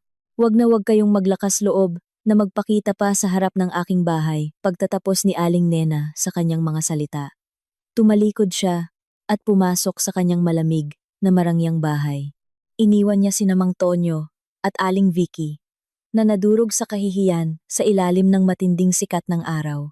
Ang malaking pinto ng kahoy na teak ay mahigpit na nagsara. Isinasara ang bagong buhay ni Aling Nena at itinatapon ang kanyang nakaraan sa basurahan. Ilang araw lang matapos ang nakakahiyang insidente sa bakuran ng bahay ni Aling Nena, ang paghihirap ng pamilya ni Mang Tonyo ay tila ayaw huminto at patuloy na lumalala. Nang umagang iyon, ang tunog ng mabibigat na makina ng sasakyan ay sumira sa katahimikan ng subdivision. Tatlong malalaking truck na may bukas na likod ang huminto at pumila sa harap ng gate ng bahay ni Aling Vicky. Mula sa loob ng mga sasakyan, bumaba ang 12 ng mga empleyado na nakasuot ng maayos na uniforme at may dalang tumpok ng mga opisyal na dokumento na may selyo ng bangko at kumpanya ng financing. Sila ay isang grupo ng mga tauhan ng pagkuha ng ari-arian na inatasang kumpiskahin ang lahat ng ari-arian na binili gamit ang mga pasilidad ng pautang, na ngayon ay malubhang nahuhuli sa pagbabayad, nang walang pag-aalinlangan at nang walang labis na pahintulot. Puwersahang binuksan ng mga tauhan ang gate ng bahay at pumasok sa loob. Agad na nilamon ang buong bahay ng matinding pagkabalisa. Si Aling Vicky na nakaupo na nag-iisip sa sala ay labis na nagulat nang makita ang 12 ng estranghero na pumasok sa kanyang bahay. Ipinakita ng punong opisyal ang warrant of seizure na pinirmahan ng mga awtoridad na nagsasaad na lahat ng mahahalagang elektronikong gamit, mamahaling kasangkapan, at alahas na binili sa installment plan ay kukunin ngayon din dahil nabigo ang pagbabayad. Humagulgol si Aling Vicky ng labis. Tumakbo siya upang harapin ang dalawang opisyal na nagsisikap na buhati ng isang napakalaking flat-screen television mula sa dingding ng kanyang sala. Pakiusap, itigil ninyo. Huwag ninyong kunin ang telebisyon na iyan. Iyan lang ang tanging libangan sa bahay na ito. Huwag ninyong hawakan ang aking refrigerator. May natitira pang pagkain sa loob. Wala kayong karapatang pumasok sa bahay ng ibang tao at magnakaw ng ganito. Sigaw ni Aling Vicky, habang desperado, nayakap ang screen ng telebisyon. Ang kanyang luha ay dumaloy sa kanyang mukha, na mukhang napakatanda at pagod dahil sa stress sa loob ng ilang araw. Ngunit, hindi man lang pinansin ng opisyal ang pag-iyak ni Aling Vicky. Sanay na sila sa pagharap sa ganitong uri ng dramatikong eksena sa kanilang trabaho. Nang may katatagan at profesionalismo, inalis nila ang pagkakayakap ni Aling Vicky at patuloy na binuhat ang telebisyon palabas ng bahay. Sa ikalawang palapag, si Maricel ay umiiyak at nagpapabaling-baling sa karpet ng kanyang silid. Inilalagay ng ibang mga opisyal ang koleksyon ng mga branded bag, mamahaling sapatos, at jewelry box ni Maricel sa isang malaking plastic container. Lahat ng mga gamit na iyon ay resulta ng utang na hindi kailanman mababayaran ng kanyang kapatid. Sinubukan ni Maricel na bawiin ang kanyang gamit, ngunit ang kanyang lakas ay hindi man lang maihahambing sa mga opisyales. Samantala, si Mang Tonyo ay nakaupo lang na nakasandal sa sulok ng dingding ng silid na may walang buhay na tingin. Nanghina ang kanyang katawan. Para bang ang kanyang kaluluwa ay lumilipad kung saan. Natanto niya na ang tunay na kahirapan ay ngayon ay mahigpit na nakakapit sa leeg ng kanyang pamilya. Matagal nang nagaganap ang proseso ng pagkuha ng ari-arian at nakakuha ng libreng palabas mula sa mga kapitbahay na may galit pa rin sa pagmamayabang ni Aling Vicky noon. Isa-isang iniaakyat ang mga gamit sa truck, malambot na sofa, air conditioner, kristal na mesa ang kainan, hanggang sa mamahaling palamuti, lahat ay nawala. Ang marangyang bahay na iyon ay ngayon ay mukhang ganap na walang laman, na parang isang gusali na matagal nang iniwan ng mga nakatira. Wala nang natitirang pagmamalaki. Nang tanghaling iyon, napilitan ng pamilya na umupo sa malamig na sahig, kinakain ang natirang kanin kahapon, na nagsisimula ng tumigas, na may kaunting toyo lamang dahil nasis na rin ang kanilang refrigerator at kalan. Sa kabilang kalsada na naghihiwalay sa kapalaran ng dalawang pamilya, si Aling Nena ay nakatayo ng napaka-relax sa ikalawang palapag na balkonahe ng kanyang marangyang bahay. Marahang hinahaplos ng banayad na hangin ang kanyang mukha. Hawak ng kanyang kanang kamay ang isang tasa ng mainit na tsaa na may dahon ng chamomile na ang aroma ay nakakapagpakalma ng isip. Dahan-dahan niyang sinipsip ang tsaa habang nakatitig sa bahay ng kanyang dating biyenan. Ang tanawin ng mga truck ng pagkuha ng ari-arian na nagdadala ng lahat ng ari-arian ng sakim na pamilya ay naging isang kasiyahan para kay Aling Nena. Wala siyang naramdamang awa kahit kaunti. Ang nangyayari ngayon ay purong bunga ng kanilang sariling itinanim na binhi ng kasakiman at kalupitan sa loob ng maraming taon. Sa wakas, natupad ang katarungan sa pinakamabagsik na paraan. Nang gabing iyon, mabilis na lumala ang panahon sa paligid ng subdivision. Makapal na ulap ang bumalot sa kalangitan ng gabi. Sinundan ito ng matinding bagyo na may kasamang kidlat. Bumaba ng husto ang temperatura ng hangin at naging napakalamig. Sa gitna ng malakas na pagbuhos ng ulan, lumabas si Mang Tonyo mula sa kanyang madilim na bahay dahil naputol na ang kuryente ng service provider. Naglakad siya ng hirap na hirap sa kalsadang aspalto na binaha. Binabalewala ang kanyang katawan na basang-basa at nanginginig sa lamig. Narating niya ang huling hangganan ng kanyang katinuan. Hindi na niya kaya pang marinig ang iyak ng gutom ng kanyang ina at ang daing ng kanyang kapatid sa loob ng walang lamang bahay. Ang tanging paraan ng paglabas na natitira sa kanyang isip ay ang humingi ng kapatawaran sa kanyang asawa. Dumating si Mang Tonyo sa harap ng matayog at mahigpit na nakakandadong gate ng bahay ni Aling Nena. Hindi siya naglakas loob na pindutin ang doorbell dahil takot siyang balewalain.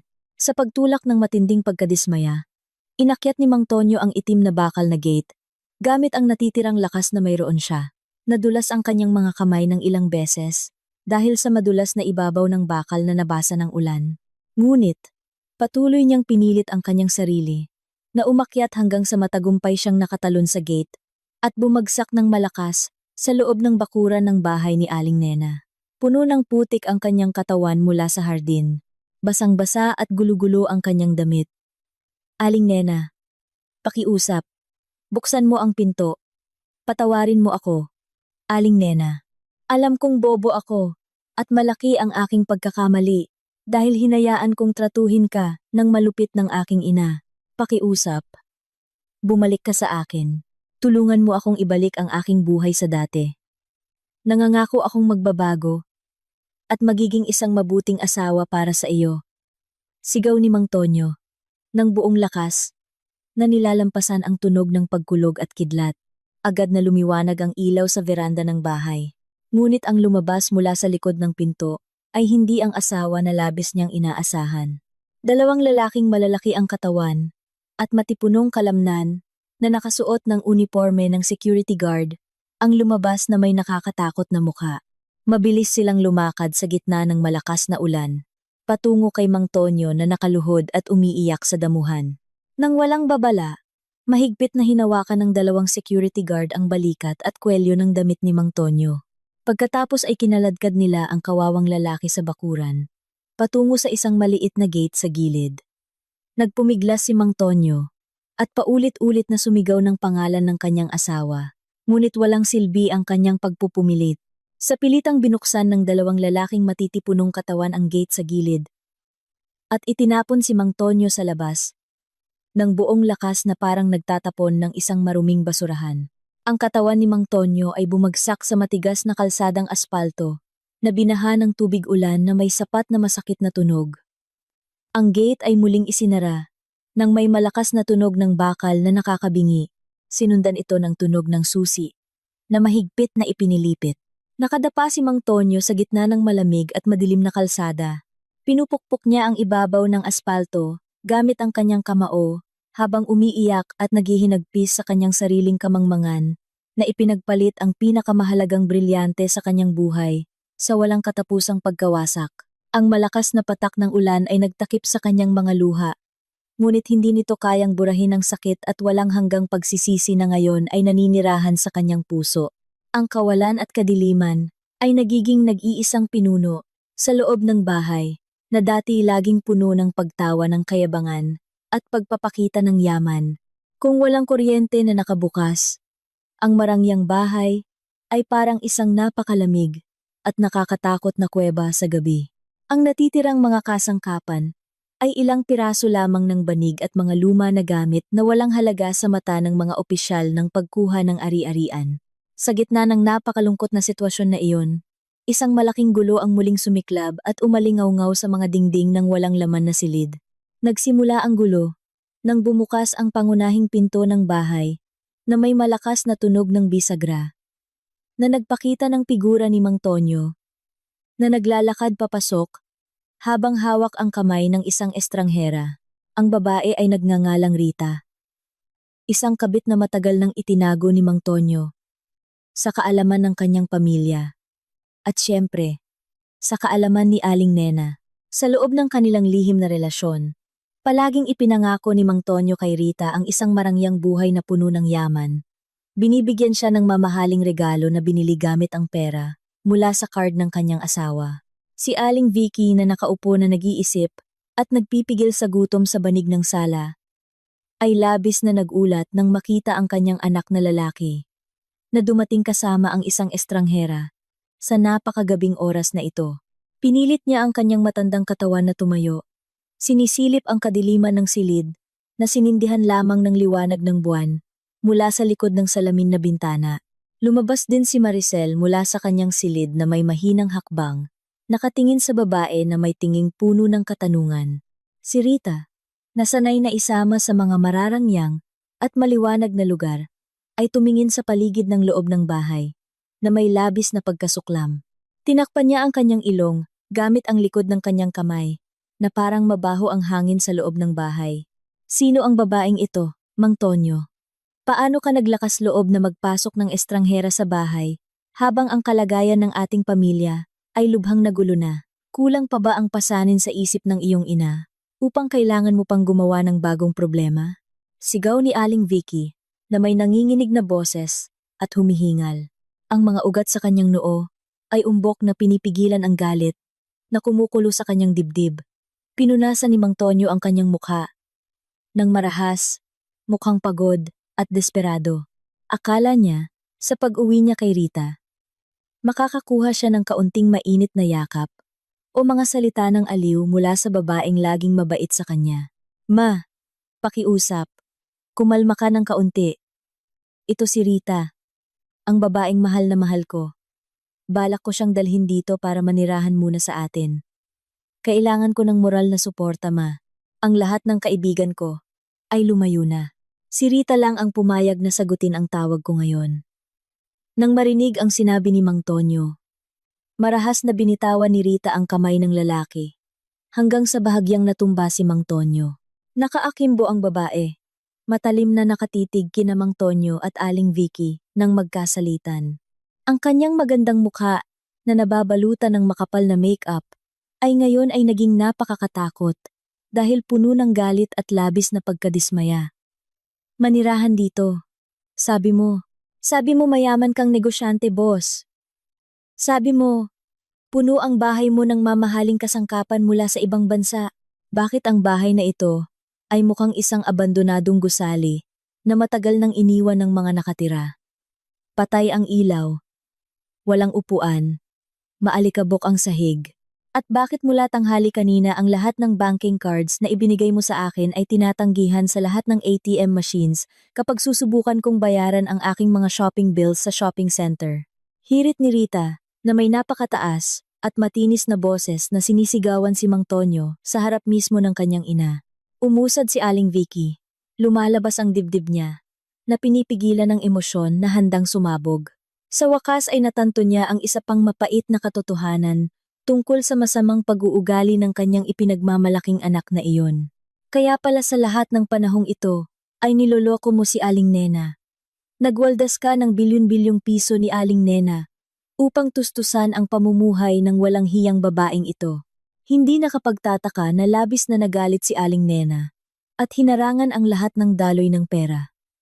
Lumalabas na ipinagwalang bahala mo ang pera ng aking manugang para sa babaeng parasitong ito. Talaga namang napakabobo. At walang kwenta mong anak, Mang Tonyo? Sigaw ni Aling Vicky habang paulit-ulit na pinupukpok ang dibdib ni Mang Tonyo gamit ang kanyang nanginginig na mahinang kamay. Hindi sinuklian ni Mang Tonyo ang pagpalo ng kanyang ina.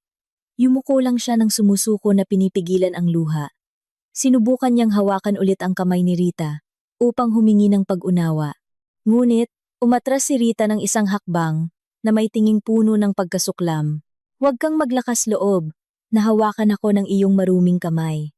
Kaya pala ang lahat ng perang ipinagmalaki mo sa akin sa lahat ng panahong ito, ay hindi mo pala sariling pera. Kaya pala ngayon ikaw ay isang gutom na pulubi. Mahirap na sinungaling. Ayaw kong mag-aksaya ng kahit isang segundo para alagaan ang isang lalaking bangkarote at walang kinabukasan na tulad mo. Ang mga salitang pang-iinsulto na lumabas mula sa bibig ni Rita ay parang libu-libong matatalim na kutsilyo na dumiretso sa puso ni Mang Tonyo. Tiningnan ng lalaki si Rita.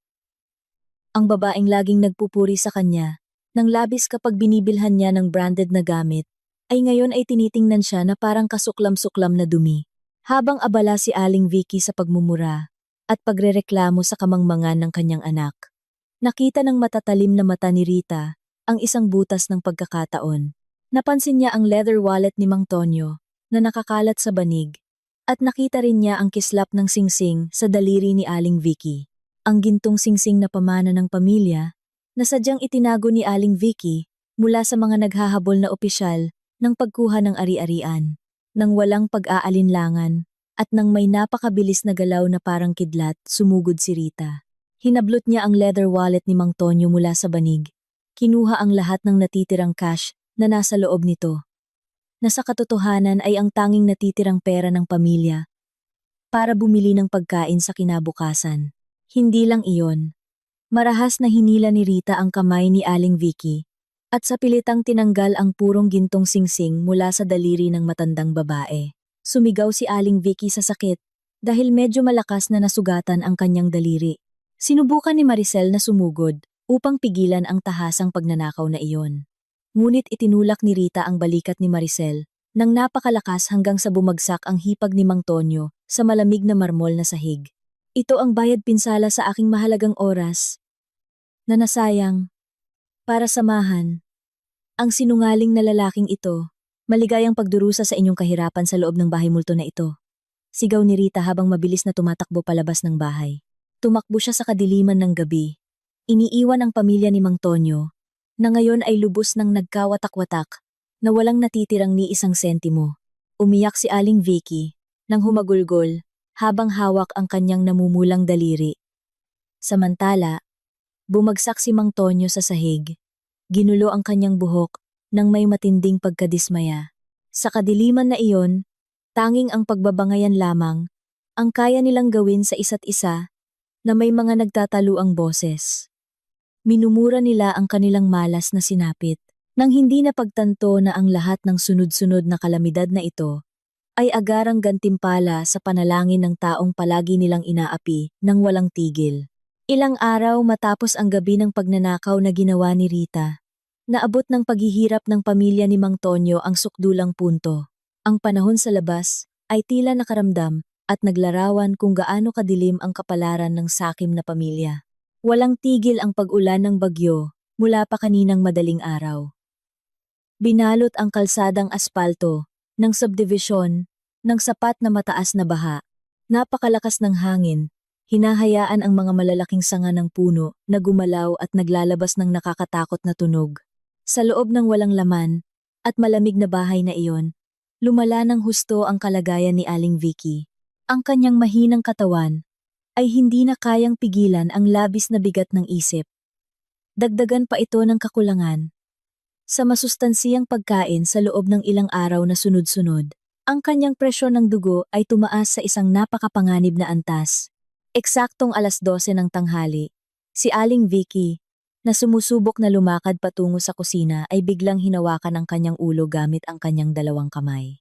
Napakabilis umikot ang kanyang paningin, na-suffocate siya, at sa loob ng ilang segundo, bumagsak ang katawan ng matandang babae sa sahig na may napakalakas na tunog. Nawalan siya ng malay at hindi na nagkamalay. Si Maricel, na nagkataon na nakaupo, malapit sa hagdan, ay sumigaw ng napakalakas nang makita ang kanyang ina na nakadapa ng walang magawa. Tumakbo siya patungo sa kanyang ina. Inuga-uga ang malamig na katawan habang umiiyak ng histerikal. "Boss Mang Tonyo, bilisan mo at bumaba ka rito. Nahimatay si Mama, boss. Napakaputla ng mukha ni Mama at napakahina ng kanyang paghinga. Kailangan nating dalhin agad si Mama sa klinika o ospital ngayon din." Sigaw ni Maricel na may panik na boses na umalingaw-ngaw sa buong bahay. Nagmamadali si Mang Tonyo na bumaba sa hagdan hanggang sa halos matumba. Lumuhod siya sa tabi ng katawan ng kanyang ina. Sinubukan niyang suriin ang pulso. Sa pulso ng matandang babae, napakahina at irregular ng pulso niya. Ang labis na pagkabalisa ay bumibigti sa leeg ni Mang Tonyo. Agad niyang kinapa ang kanyang bulsa, ngunit wala siyang nakita. Tumakbo siya patungo sa kanyang silid. Binuksan ang mga drawer ng mesa na walang laman. Binaliktad ang mga tumpok ng damit. Umaasa na makakita ng natitirang cash na nakasiksik. Ngunit wala. Ang kanyang huling pera ay ninakaw ni Rita noong isang araw. Talaga namang wala siya ng ni isang sentimo. Kahit para man lang sa pambayad ng pamasahe sa pampublikong sasakyan, patungo sa pinakamalapit na health facility. Tiningnan ni Mang Tonyo si Maricel, na may walang buhay na tingin. "Wala akong pera, Maricel. Wala akong kahit isang sentimo para bayaran ang gastos sa pagpaparehistro ng pagpapagamot ni Mama. Wala ni isa sa mga kaibigan ko ang gustong sumagot ng tawag ko. Lahat sila ay pinutol na ang ugnayan sa akin dahil alam nilang bangkarote na ako at maraming utang." Lalong umiyak si Maricel habang mahigpit na niyakap ang katawan ng kanyang ina na nakahiga sa sahig. "Kung gayon, ano ang gagawin natin, boss? Hahayaan mo bang mamatay si Mama dito nang walang tulong medikal? Mag-isip ka ng anumang paraan.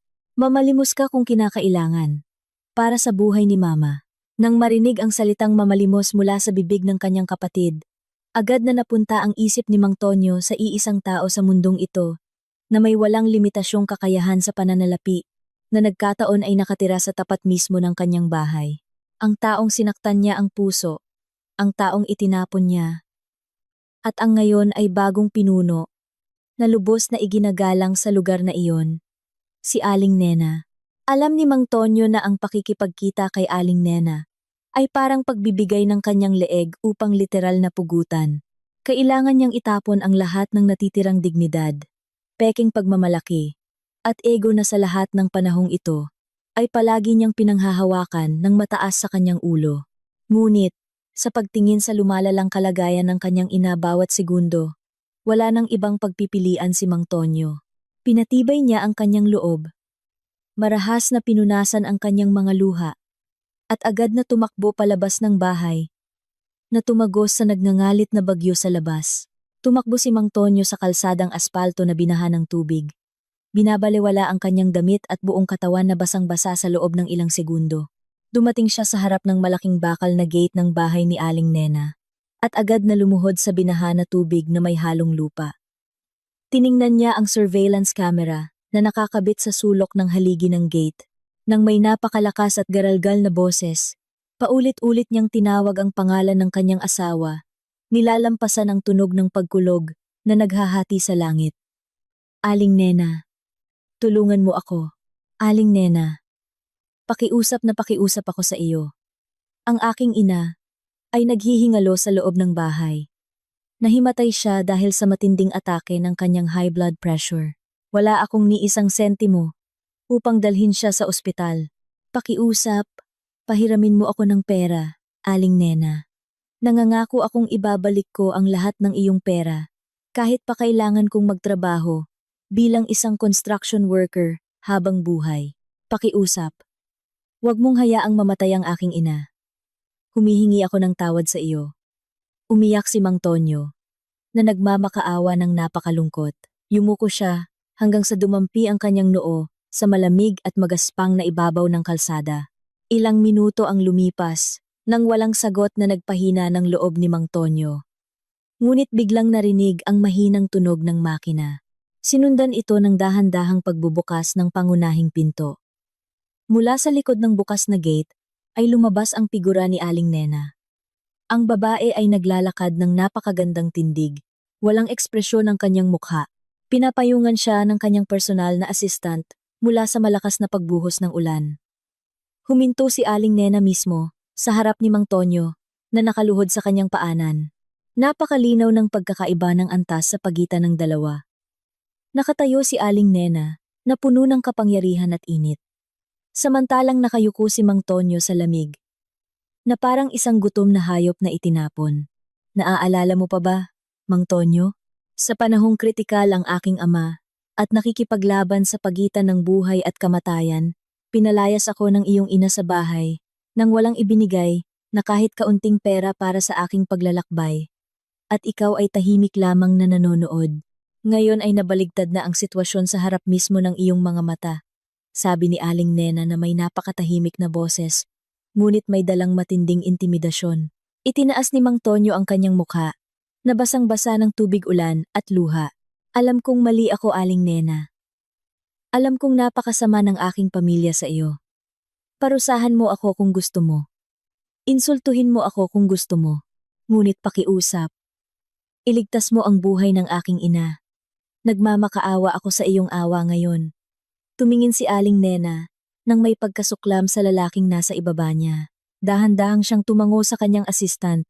Agad na kinapa ng assistant ang kanyang working bag at kinuha ang isang waterproof folder na naglalaman ng ilang opisyal na dokumento at isang panulat. Itinapon ng assistant ang folder sa baha sa harap mismo ng mga tuhod ni Mang Tonyo. Hindi ako isang malupit na tao tulad ng iyong ina. Ibibigay ko ang buong gastos sa paggamot ng iyong ina na may pinakamahusay na pasilidad na magagamit. Magpapadala pa ako ng emergency vehicle sa iyong bahay ngayon din, sabi ni Aling Nena na may napakalamig na boses. Ngunit ang tulong na ito ay hindi libre. Mayroong ganap na kondisyon na hindi mo maaaring tawaran. Kung tatanggi ka, umuwi ka, at ihanda ang tela ng pabaon para sa iyong ina. Tiningnan ni Mang Tonyo ang mga dokumento sa loob ng waterproof folder na may nanginginig na mga kamay. Gagawin ko ang anumang kondisyon, Aling Nena. Pakiusap. Sabihin mo kung ano ang dapat kong gawin. Una, lagdaan ang kasunduan sa paghihiwalay ng ari-arian. Sinasabi sa kasunduan na ikaw ay may kamalayan at nang walang pamimilit na itinatatwa ang lahat ng iyong karapatan sa lahat ng ari-arian, ipon, at kayamanan na dating pag-aari natin sa panahon ng ating kasal. Pangalawa, pumirma ka sa isang sinumpaang salaysay na umaamin sa iyong pagtataksil sa ilalim ng malakas na ulan na ito, ng malakas at malinaw, bilang matibay na ebidensya para sa ating annulment. Pangatlo, gumawa ng isang video recording gamit ang cellphone ng aking assistant.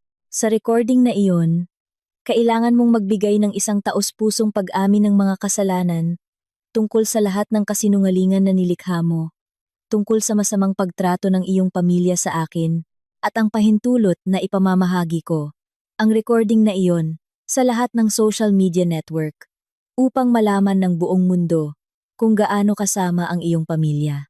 Paliwanag ni Aling Nena na detalyado ang mga kondisyon na may matalim na tingin na walang awa. Nang marinig ang mga kondisyon na iyon, Pakiramdam ni Mang Tonyo na parang tinanggal ang lahat ng buto sa kanyang katawan. Alam niyang ang pagpirma sa sulat na iyon at ang paggawa ng recording ng pag-amin ay katumbas ng pagsira sa lahat ng natitirang buhay at dignidad niya sa mundong ito. Ngunit, ang larawan ng kanyang ina na namumutla at walang magawa ay muling sumagi sa kanyang isip. Sa natitirang lakas at luha na patuloy na dumadaloy, kinuha ni Mang Tonyo ang panulat mula sa loob ng folder. Pinirmahan niya ang bawat pahina ng dokumento na may nanginginig na kamay. Matapos, direktang tumingin siya sa kamera at inamin ang lahat ng kanyang kasalanan na may garalgal na boses na nakasakit sa lalamunan. Agad na itinutok ng assistant ni Aling Nena ang kamera ng cellphone sa mukha ni Mang Tonyo. Sa ilalim ng nagngangalit na bagyo, inirecord ni Mang Tonyo ang pinakanakakahiyang pag-amin sa kasaysayan ng kanyang buhay. Ikwinento niya kung paano niya minamanipula ang ari-arian ng kanyang asawa, kung paano inabuso ng kanyang ina si Aling Nena, at kung paano siya nagtaksil sa likod ng kanyang asawa. Matapos ang recording at ligtas na naisave, ngumiti si Aling Nena ng may kasiyahan. Tinupad niya ang kanyang pangako agad sa pamamagitan ng pagtawag sa emergency services upang sunduin si Aling Vicky at sabay na naglipat ng malaking halaga ng pera direkta sa account ng ospital. Pagkatapos ay tumalikod si Aling Nena nang hindi nagsasalita ng anumang paalam at muling pumasok sa kanyang marangyang palasyo at hinayaan si Mang Tonyo na nakayuko at nadurog sa kanyang buhay na ngayon ay lubos ng tapos.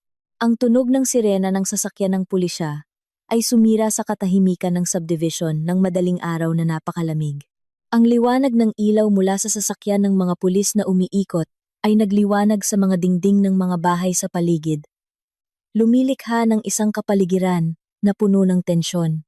Huminto ang patrol vehicle mismo sa harap ng gate ng bahay ni Aling Vicky, na ngayon ay wala ng padlock dahil puwersahang sinira ng mga opisyal ng pagkuha ng ari-arian. Ilang araw na ang nakaraan. 4 na opisyal na nakasuot ng brown na uniforme ang bumaba mula sa sasakyan nang may napakatatag na hakbang at matatag na ekspresyon ng mukha. Pumasok sila sa bakuran ng bahay na mukhang napakagulo at puno ng tuyong dahon na hindi kailanman nawalis. Ang pagdating ng mga awtoridad na ito ang naging sukdulan ng lahat ng krimen at kasakiman na matagal nang itinago ng pamilya ni Mang Tonyo. Nang hindi nag-aaksaya ng oras, malakas na kinatok ng mga opisyal ang pangunahing pinto at agad itong binuksan dahil hindi na maayos na nakakandado ang bisagra. Sa loob ng bahay, si Maricel na natutulog ng mahimbing sa isang lumang banig ay nagulantang. Nanlaki ang kanyang mga mata nang makita ang pagdating ng mga opisyal ng pulisya na bigla na lang nakatayo sa harap niya. Agad na lumapit ang isang babaeng opisyal at binasa ang warrant of arrest na naglalaman ng pangalan ni Maricel.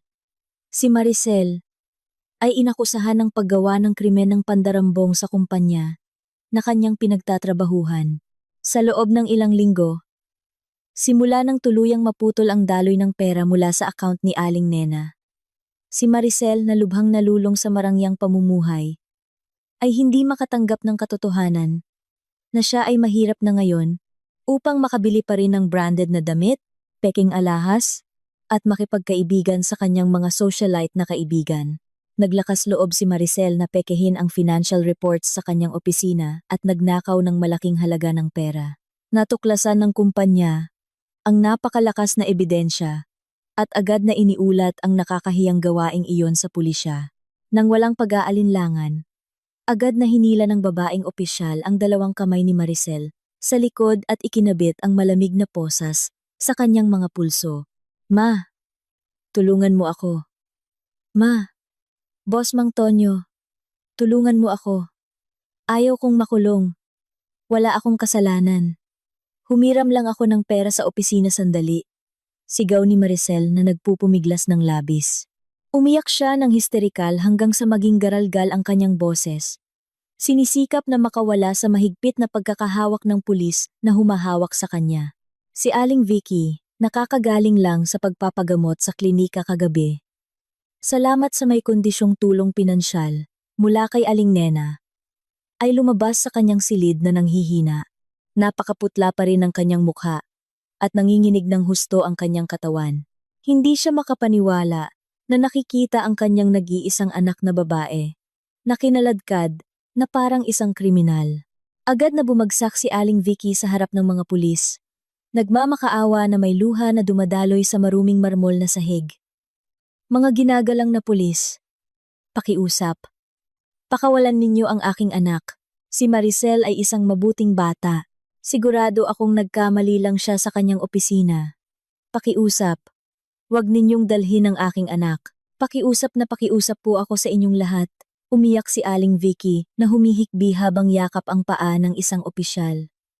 Magalang ngunit matatag na inalis ng pulis ang kamay ni Aling Vicky. Paumanhin po. Ginang, ginagawa lang namin ang aming tungkulin ayon sa batas.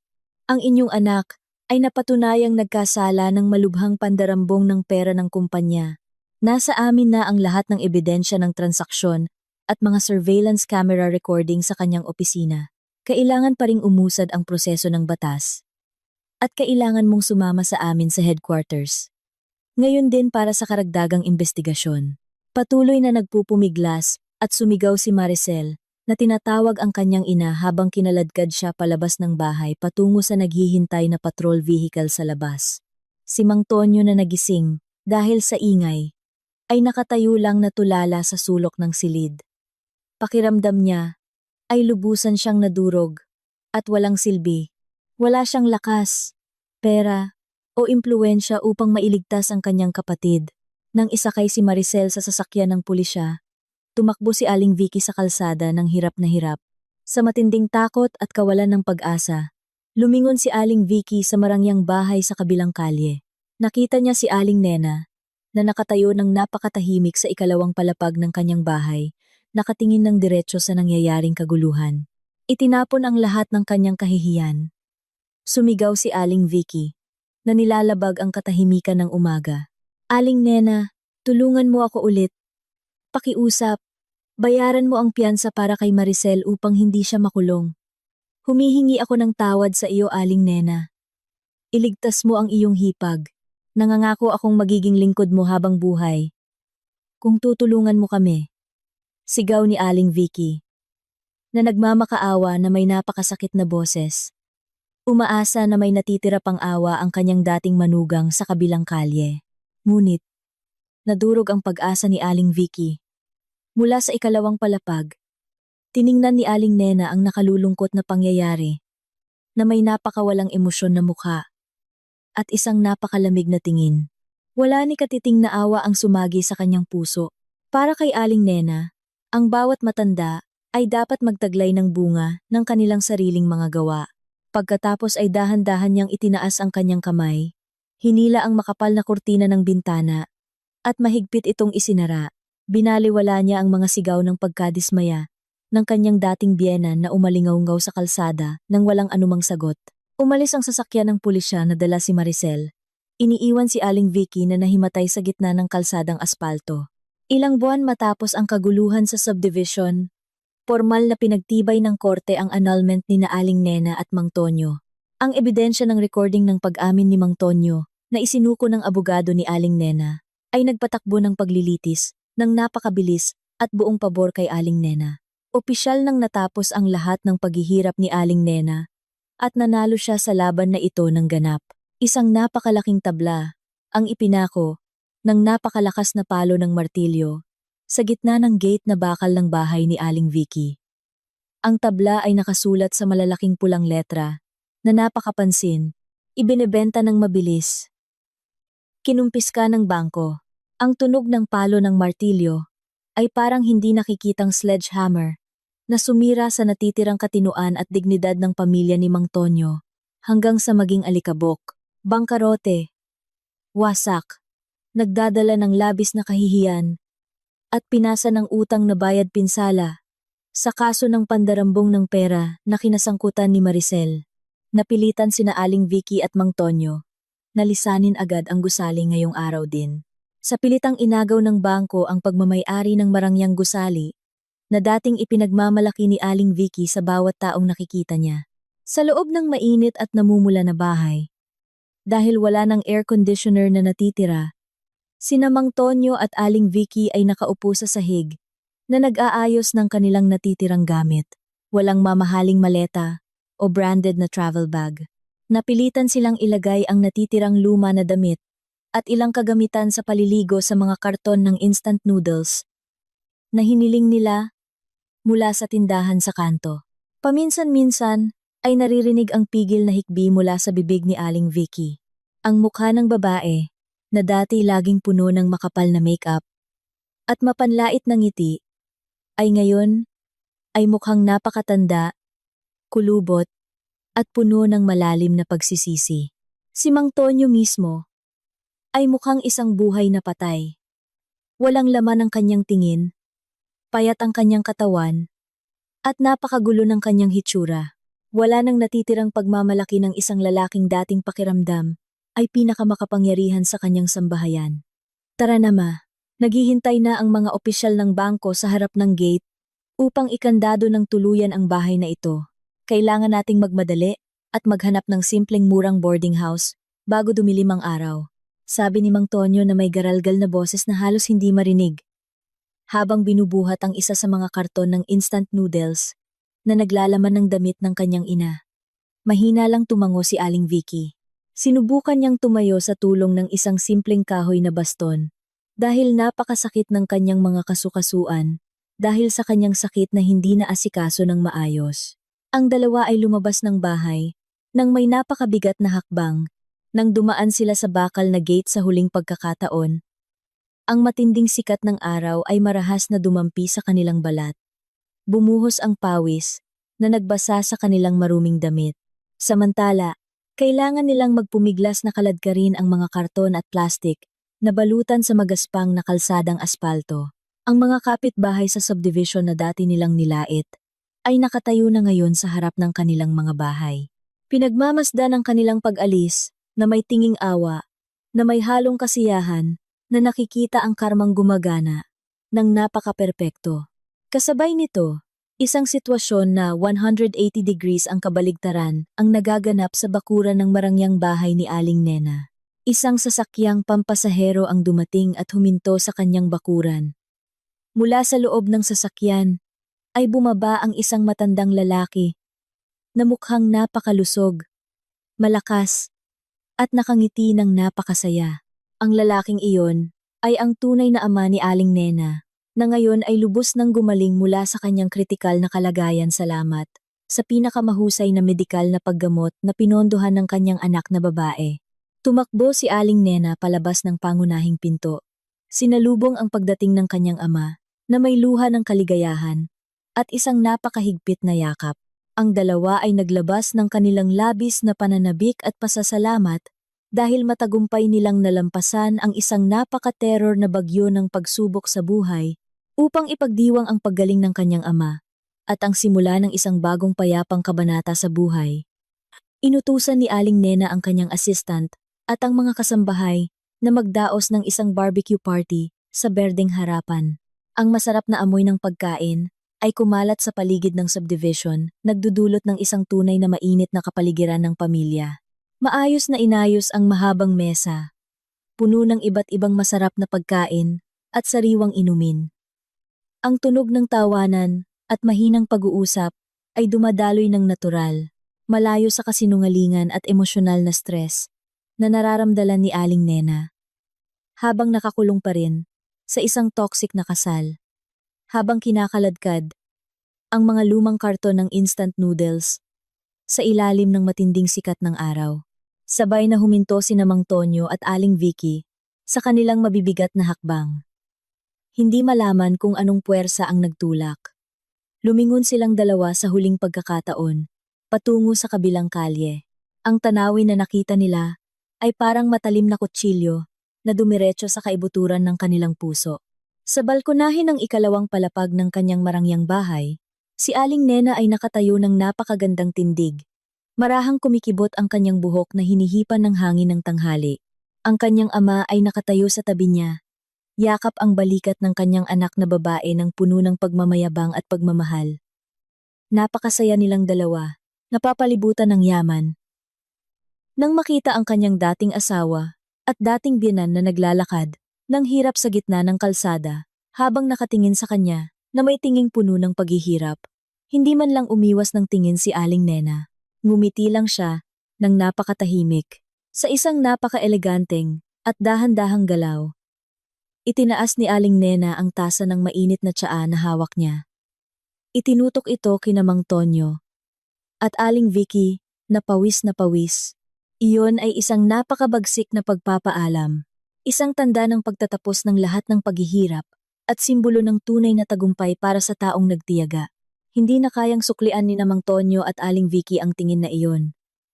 Ang kahihiyan at pagsisisi na walang lunas ang nagtulak sa kanila na yumuko ng malalim, habang bumubuhos ang luha ng pagkadismaya na hindi na kailanman mababago ang nakaraan. Muli silang nagpatuloy sa kanilang pilay na hakbang. Lumalakad sa malupit na kalsada ng lungsod, dala-dala ang pagsisisi habang buhay, dahil ipinagpalit nila ang isang pinakamahalagang brilyante para sa isang bato sa gilid ng kalsada.